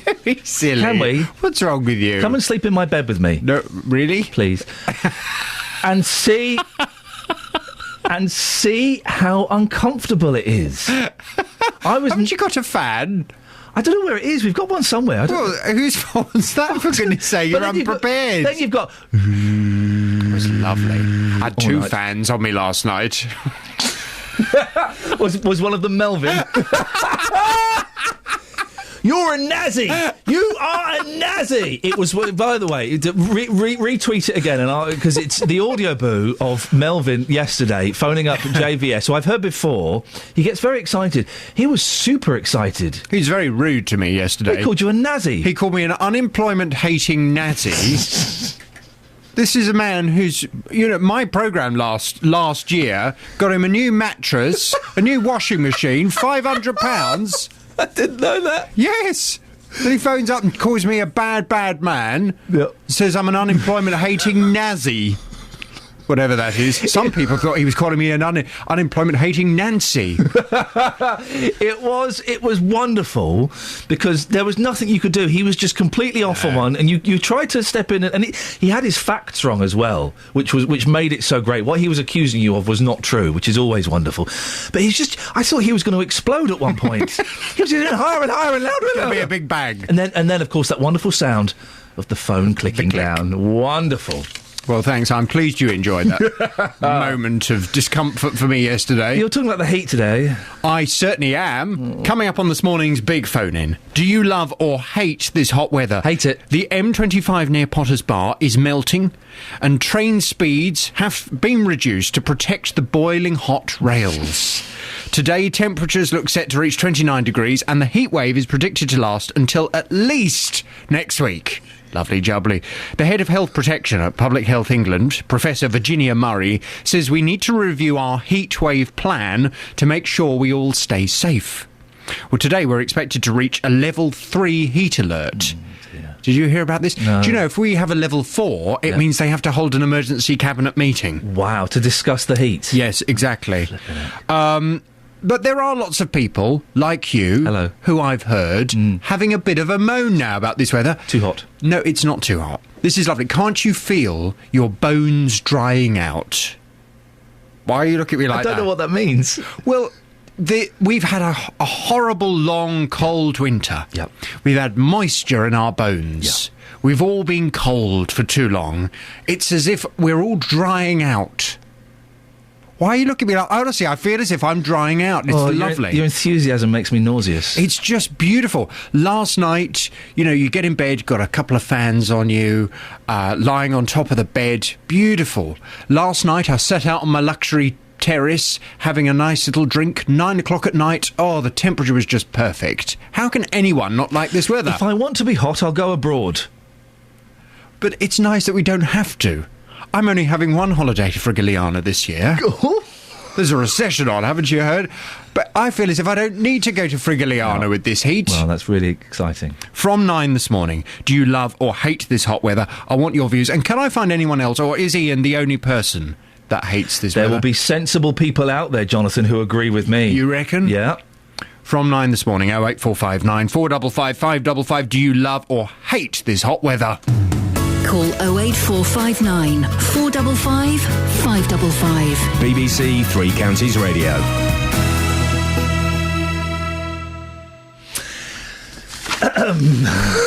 Sorry, Jonathan said something to me very, very rude before I opened the microphone. I know, isn't that childish? We're talking about Bedford Hospital's paediatric unit as the majority of services are to close. There will no longer be a children's A&E, overnight care on the Riverbank ward, or a children's assessment unit. We spoke to Stephen Conroy, who is acting chief executive at Bedford Hospital. Listening to that was Ray McKeating. He set up the Facebook group Save Our Riverbank Ward.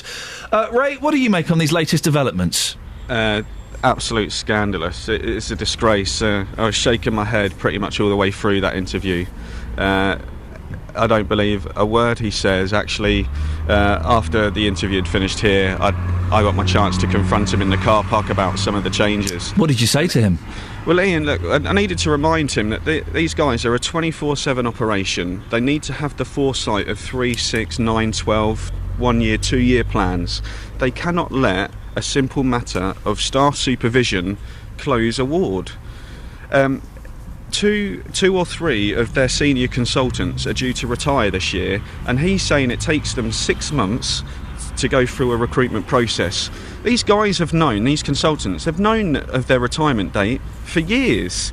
So why hasn't he started the recruitment process earlier, sooner, and have these staff in place so that we don't have to lose these junior doctors? The funding's there, and unfortunately this is just a blatant act of a capped service that's being run down purposely to forge a merger with other local hospitals. Stephen Conroy said that he hoped to have all of the services back within a few months, possibly March next year. What do you think about that? Do you think they will come back?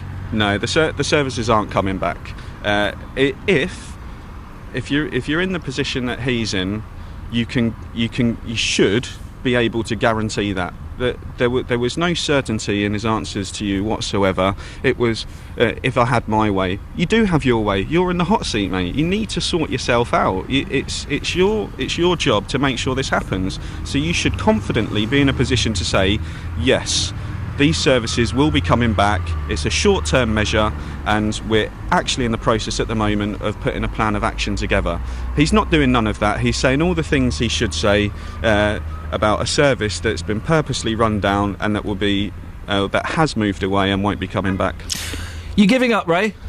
No, not at all. I was even more so inspired last night. I think when I launched the page on Friday, there was really good feedback, but it was some feedback that was on the fence, and I don't think a lot of the people following the page believed that it would actually happen.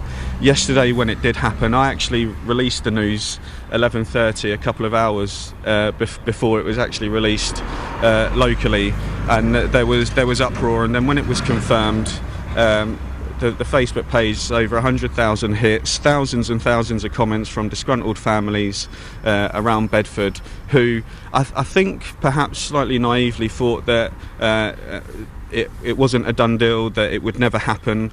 I was actually shocked from the announcement to find that the whole of children's A&E would close. It's shocking to know that a family could have a child with a broken arm playing football on a Saturday morning, and they go into their local children's A&E and are asked to leave. Ray, what is the Facebook page so that people can have a look at it? The Facebook page is www.facebook.com/Save Our Riverbank Ward. I think as many people as you can get on there, like the page. You can stay up to date with all the comments. There's an online petition there so that people can fill in. I'm keeping the page up to date with all the latest news and all the goings on and anything that I can find out to tip them off on. But unfortunately, Ian, this is the start of a really bad time for Bedford Hospital, and this won't be the only service to go. Ray, I appreciate your time this morning, and hopefully you got to say to Mr. Conroy what you wanted to say. So, kids' services, most of the paediatric services at Bedford Hospital are closing. No children's A&E, overnight care on the Riverbank Ward, or children's assessment unit. They're gone. Okay, they'll be gone at the end of the month. Mr. Conroy, the acting chief exec, says he hopes to have them back up and running by March. Again, I think he said more by what he didn't say. Can I put... This is me speaking. There's not official BBC Land. They won't be coming back, will they? They won't be coming back, those services. It will be harder and more expensive to bring them back, surely, than to maintain them now. I hope I'm proved wrong. I hope in March the 1st, if I'm still here... I am. I've got a contract. But I hope March the 1st we're doing a fantastic... We've got Justin Dealey outside Bedford Hospital. We're celebrating the return of the children's A&E, and we've got balloons, and it's wonderful news. I bet we're not. 08459 455 555. Travel news for beds, cards and bugs. BBC Three Counties Radio. As far as we know, the A507 in Alsea looks clear now. Westbound, the speed sensors aren't picking up any delays. We did have a call about an accident earlier between Stotfold Road and the Hitchin Road, but it looks like things are on the move through there. Of course, if we're wrong, do give us a call, 08459 455 555. We have the problems in Wheatamstead, the B651 along the High Street, shut because of the fire at the Swan Pub between Butterfield Road and East Lane. The A1 slow at the Black Cat roundabout with queues down toward the Barford bypass. Busy then on the A1M from Hitchin towards Stevenage, and slow on the A1 into London, Boreham Wood from Stirling Corner to Mill Hill Circus. The A10 looking slow in Cheshunt from College Road toward Winston Churchill Way. M1 southbound, it's heavy traffic from the Luton Airport spur to Redbourne Junction 10 to 9. Then the M25, it's slow both ways through the roadworks this morning. Anti-clockwise is also busy from the M1 round to the M40, and on the trains 15-minute delays for Virgin and London Midland, Milton Keynes down toward Euston because of safety checks at Watford Junction, and if you're going the other way with Virgin off toward the Midlands, 15-minute delays between Birmingham New Street and Coventry because of signalling problems at Birmingham New Street. And even better news, he lied. As you go into London, the Northern Line, severe delays once again on the Bank branch. They've had another signal failure at Euston, so that's causing disruption for northbound trains Kennington up toward Camden Town. Tickets are being taken on local buses there. Adam Glynn, BBC Three Counties Radio. Across beds, hearts and bugs. This is BBC Three Counties Radio.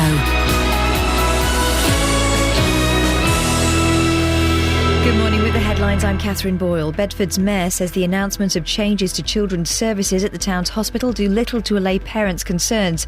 Police are still hunting the escaped prisoner Iain McLaughlin, who's wanted in connection with Saturday's fatal stabbing in a Hertfordshire village. And Buckinghamshire's expected to be among 14 NHS trusts criticised for poor standards of care and management in a report published later. Three Counties Sports. BBC Three Counties Radio.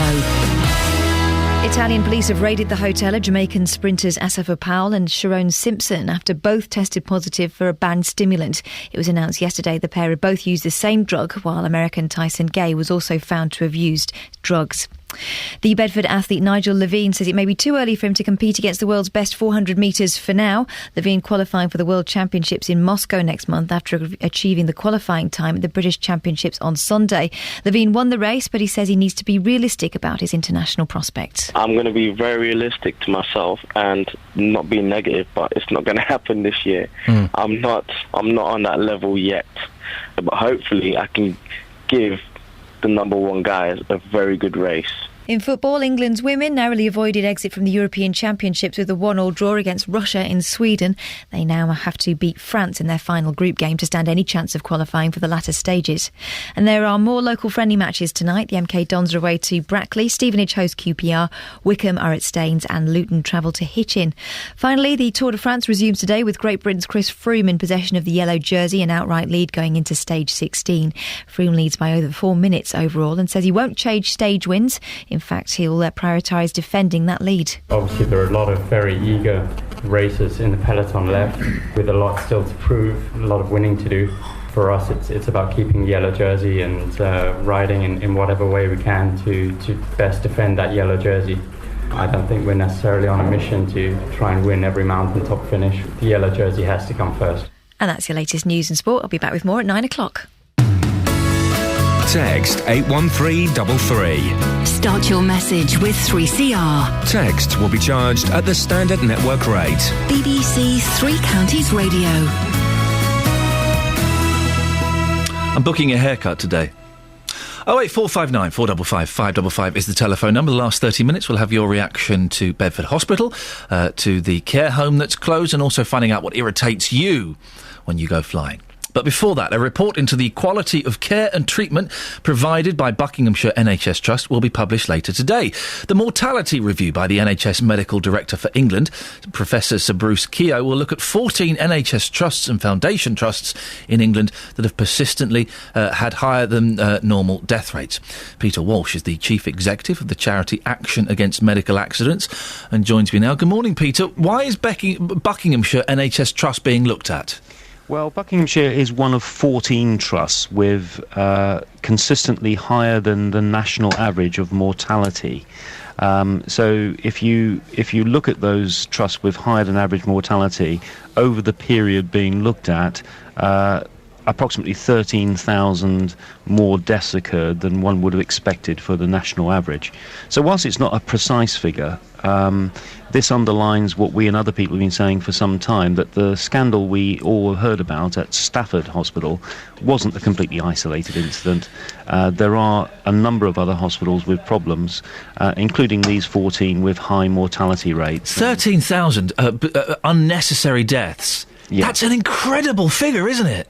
Yes, it's not a precise figure, but it's 13,000 more than you would expect. So you can take it that there will have been a considerable number of avoidable deaths at those hospitals. And in fact, if you spread the net wider and included all NHS hospitals, it would be even higher than that. Tens of thousands of avoidable deaths. So this review is welcome, but it's well overdue. What should have happened a long time ago, when these mortality rates were first known about, is there should have been a more proactive approach to actually going into places like Buckinghamshire and finding out what on earth was happening.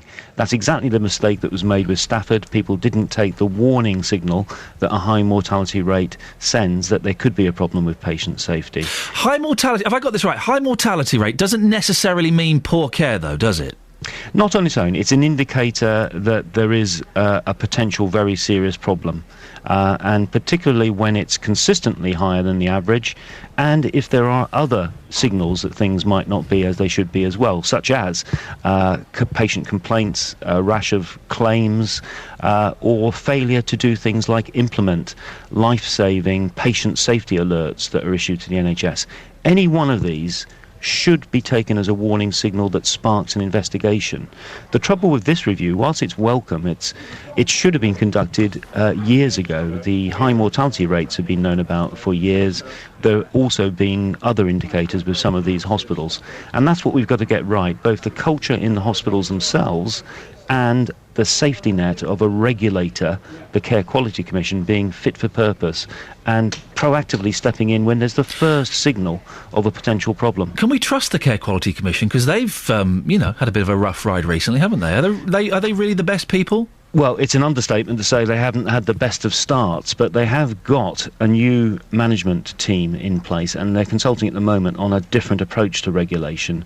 The wake-up call we had from Stafford and this report, I think, will add to the pressure and be an incentive for it to get its act together. And as I say, it shouldn't be the case, as is up to now been the culture, that there has to be incontrovertible evidence that there's a serious problem at a hospital before people take a close look at it. It should be whenever there's the first indication of potentially serious problems. That's the way to have a robust safety net and to save lives. Peter Walsh, Chief Executive of the charity Action Against Medical Accidents, thank you very much. Call 08459 455 555. BBC Three Counties Radio. It's a hospital and healthcare themed show. The last couple have been. These not through planning. It's just simply the way these things have worked out. Back to Bedford Hospital. As you've heard, it was announced yesterday, the majority of services at Bedford Hospital's paediatric unit are set to close. That's following a decision to remove trainee doctors from the unit by the end of this month. There's more to this story. There's more to this story, and boy, oh boy, we're going to do our best to find out what that is. The hospital say in the short term there will no longer be a children's A&E, overnight care on their Riverbank ward, or a children's assessment unit. Kids will be sent to neighbouring hospitals like Milton Keynes instead. If you're a parent that has used or potentially could use the Bedford Hospital, how does that make you feel? You worried? A bit concerned? 08459 455 555. We all like to think that if we've got children, that there's a hospital near us that we could take them to quickly in an emergency and that's good and reliable. Well, our reporter Justin Dealey has been there all morning. Justin, who have you been speaking to? Been talking to concerned parents, Ian, because it is a long journey for them, as you mentioned about using your local hospital here in Bedford. Of course, the nearest now for these services would be Milton Keynes or Northampton. If you've got a sick child, that's a long way to go. Earlier I spoke to Shelley Burgoyne. She was here with her son, and this is what happened. Well, Shelley, we're outside the unit today. You've got your son with you. Tell us more about your son. This is Ronnie. He's in today having actually a circumcision today. He keeps getting a lot of infections down below, and he becomes quite poorly with them. So he's coming just to have it all sorted today. And how old's Ronnie? He's 4. Is he nervous? He must be. Well, I don't know. He's been laughing and joking about the magic cream today.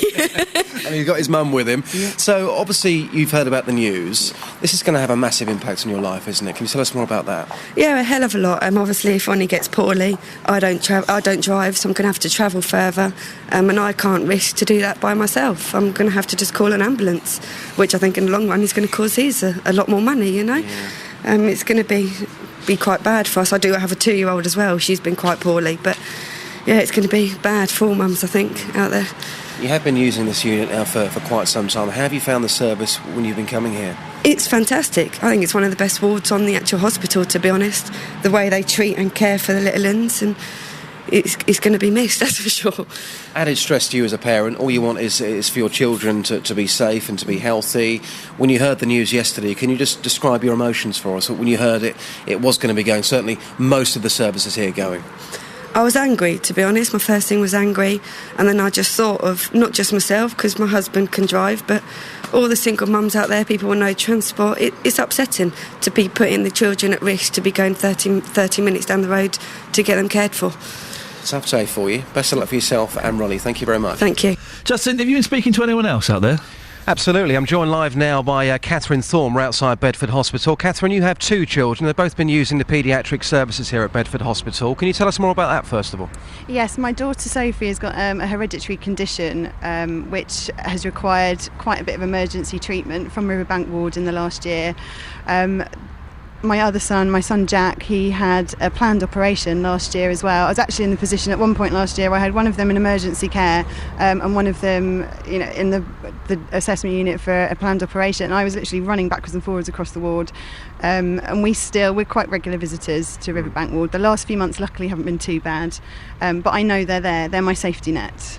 So when you heard the news yesterday, we thought it was coming yesterday morning, it was confirmed yesterday afternoon. When you heard the news about these services closing, how did that make you feel? Absolutely gutted, to be honest, and betrayed. I just can't believe that a town of this size is no longer going to have a paediatric unit and no emergency care for a child. And as a parent, that's really worrying, because you've now been faced with a sick child, an emergency child, and you've now got a long journey to get to where you need to go. And I don't think it's unreasonable to expect that your hometown has a local hospital that you can take your child to when you need it.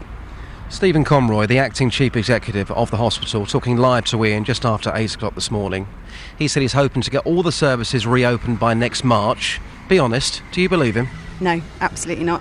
If he can't keep the ward open now as it is with all the people already there and just recruit a few more to cover that supervision, if that really is the issue, which I don't believe it is, I don't see how now you've got, 8 months till March and you're closing a ward down. It's not going to reopen. I don't believe it ever will. You see, the fascinating thing is, just lastly, every parent I've spoken to, and again, I'm sure you'll back this up, all say to me, the service, the staff have all been absolutely fantastic. So we're not talking about services that are closing because the staff have been dreadful. Everyone I talk to says how great it is here. No, when the chips are down as a parent and your child is sick, you feel vulnerable, you feel scared, you feel worried. It can be quite isolating as well, but the staff there do the absolute best they can. They saved my daughter's life and I will be forever grateful for that. And it was one of the most worrying, horrific years of my life last year, and bits of that are still ongoing. And just knowing they're there, everybody from the lady who brings the lunch in on the Thomas Train lunch trolley, the staff who work in the playroom, the consultants, the nurses, the students from the University of Bedfordshire, everybody just was so supportive and made such a massive difference to me as a parent and therefore to my daughter's recovery. Getting emotional now. Thank you very much indeed for your time. Thank really you. Appreciate it. That was Catherine Thorne there joining us live outside the hospital. And Iain, again, I need to make this point again. I made it to the acting chief exec earlier before he spoke to you. I said, look, every single parent I'm talking to has only got good words to say about the service they've received, which makes it even worse because people are going to miss this so much here in Bedford. You're right, Justin. We're hearing lots of stories on that. Thank you very much, Justin Dilly, outside Bedford Hospital. Stephen in Milton Keynes has texted on this. Where do all these extra ambulances come from to ship the children around? Lots of questions. We will be following this story. I know there's a meeting on Thursday night for concerned people, and I think that various bods from the hospital will be going as well. We'll certainly be following that and probably talking about that on Friday, but we will be following this story very closely. If you want to have your say, 08459 455 555. Right, it's 8:45 already? Where on earth has this morning gone? Let's go and get the travel with Adam. Travel news for beds, cards and bugs. BBC Three Counties Radio. Closure still in force in Wheatamstead along the High Street. The B651 closed off because of the fire at the Swan Pub. It is shut between Butterfield Road and East Lane. The A1 looking slow at the Black Cat roundabout, so's the Barford bypass.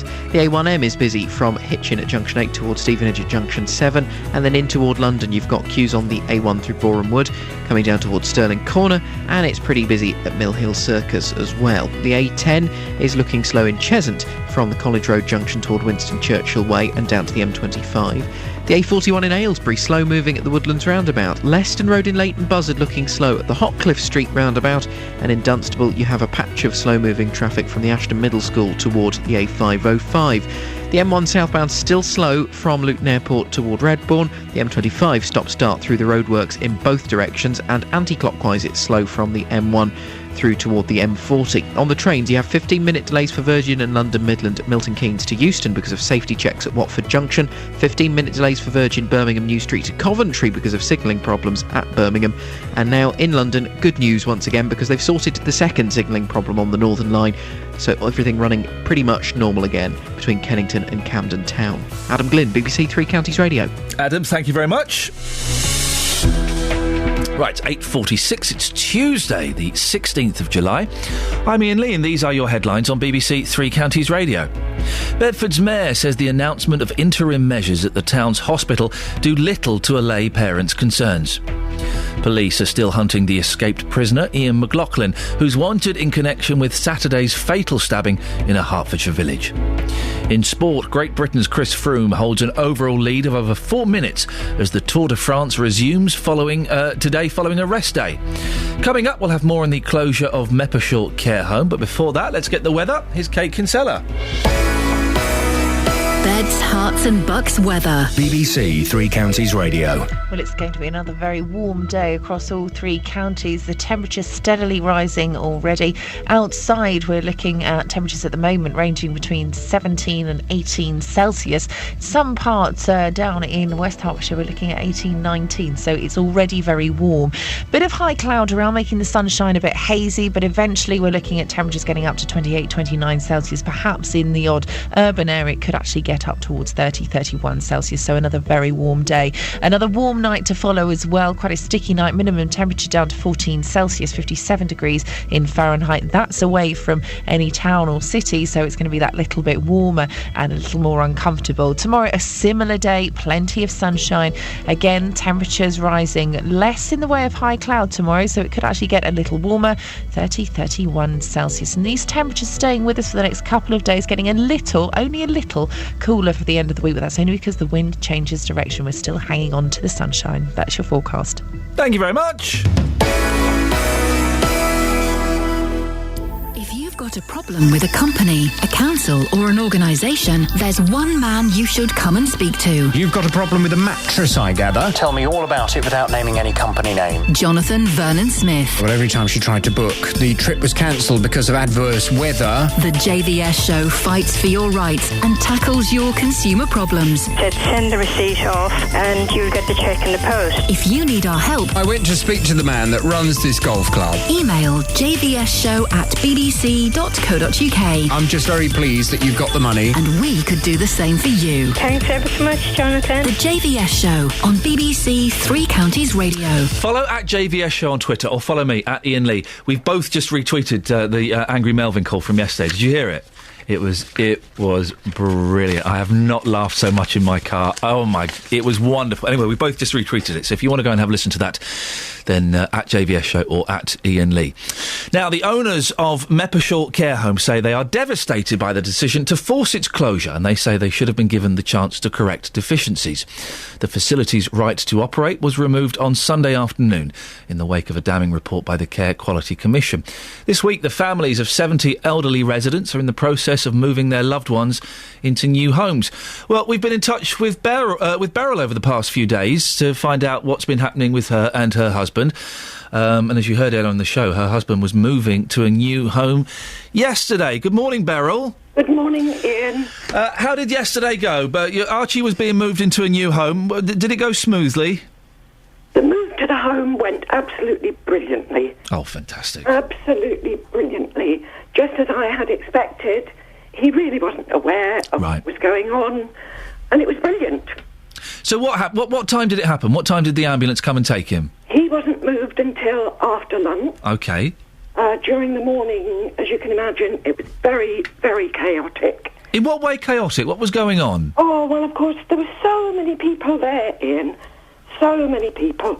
And very distressing for the carers who were still trying to do their duties to the residents. But there were so many officials, as well as other nurses that had been brought in that we didn't know, ambulance people. It was horrendous, absolutely horrendous. And that was why I was really pleased when everything went really well. So he's moved to a new home. What's his room like? Has he got a nice room? He's got a very, very nice room. Fantastic. It's just been completely refurbished. Oh, great. So, we can only look forward now. Yeah. We've got to. And he was pretty much unaware. He doesn't recognise that he's in a different place. No, in fact, I said to him during the morning whilst we were waiting, "You're going on a little holiday," because I felt that was the best way to put it. Yeah. He didn't really understand what I was saying, and of course within 2 minutes he'd forgotten it. But he was totally unaware that he was in new surroundings. I'm hoping that continues. I'm going in this morning, and we'll see how he was overnight. Oh, it sounds like, Beryl, out of the horrible stress that you've both had to endure over the past few weeks, it sounds like this might have quite a positive outcome. Of course, and that's what we're all looking towards. We can't do any other. No. What has happened. We can't change that as much as we'd like to, but it's no good going on about it. We've now got to move forward. I still think the owners of the home have a lot to answer for, and I think they've been very frugal with their responses. And if you can get the chief executive of Bedford Hospital on, then I don't see why somebody from the owner's company cannot speak to you. They don't want to talk to us, Beryl. They don't. They haven't got the guts to come on the air and put forward their... We're going to keep trying. Trust me, we'll keep trying, but they don't want to talk to us, which I think is shocking. Well, I think that is abysmal. And in actual fact, it really just says everything, doesn't it? Doesn't it just? It shows no class, Beryl, at all, to not even come forward. Beryl, can I ask, how often do you visit your husband? It depends, Ian. Obviously, I have to travel by car. I have to consider the costs involved. I also have to consider the upset. So I try to get in there at least once a week,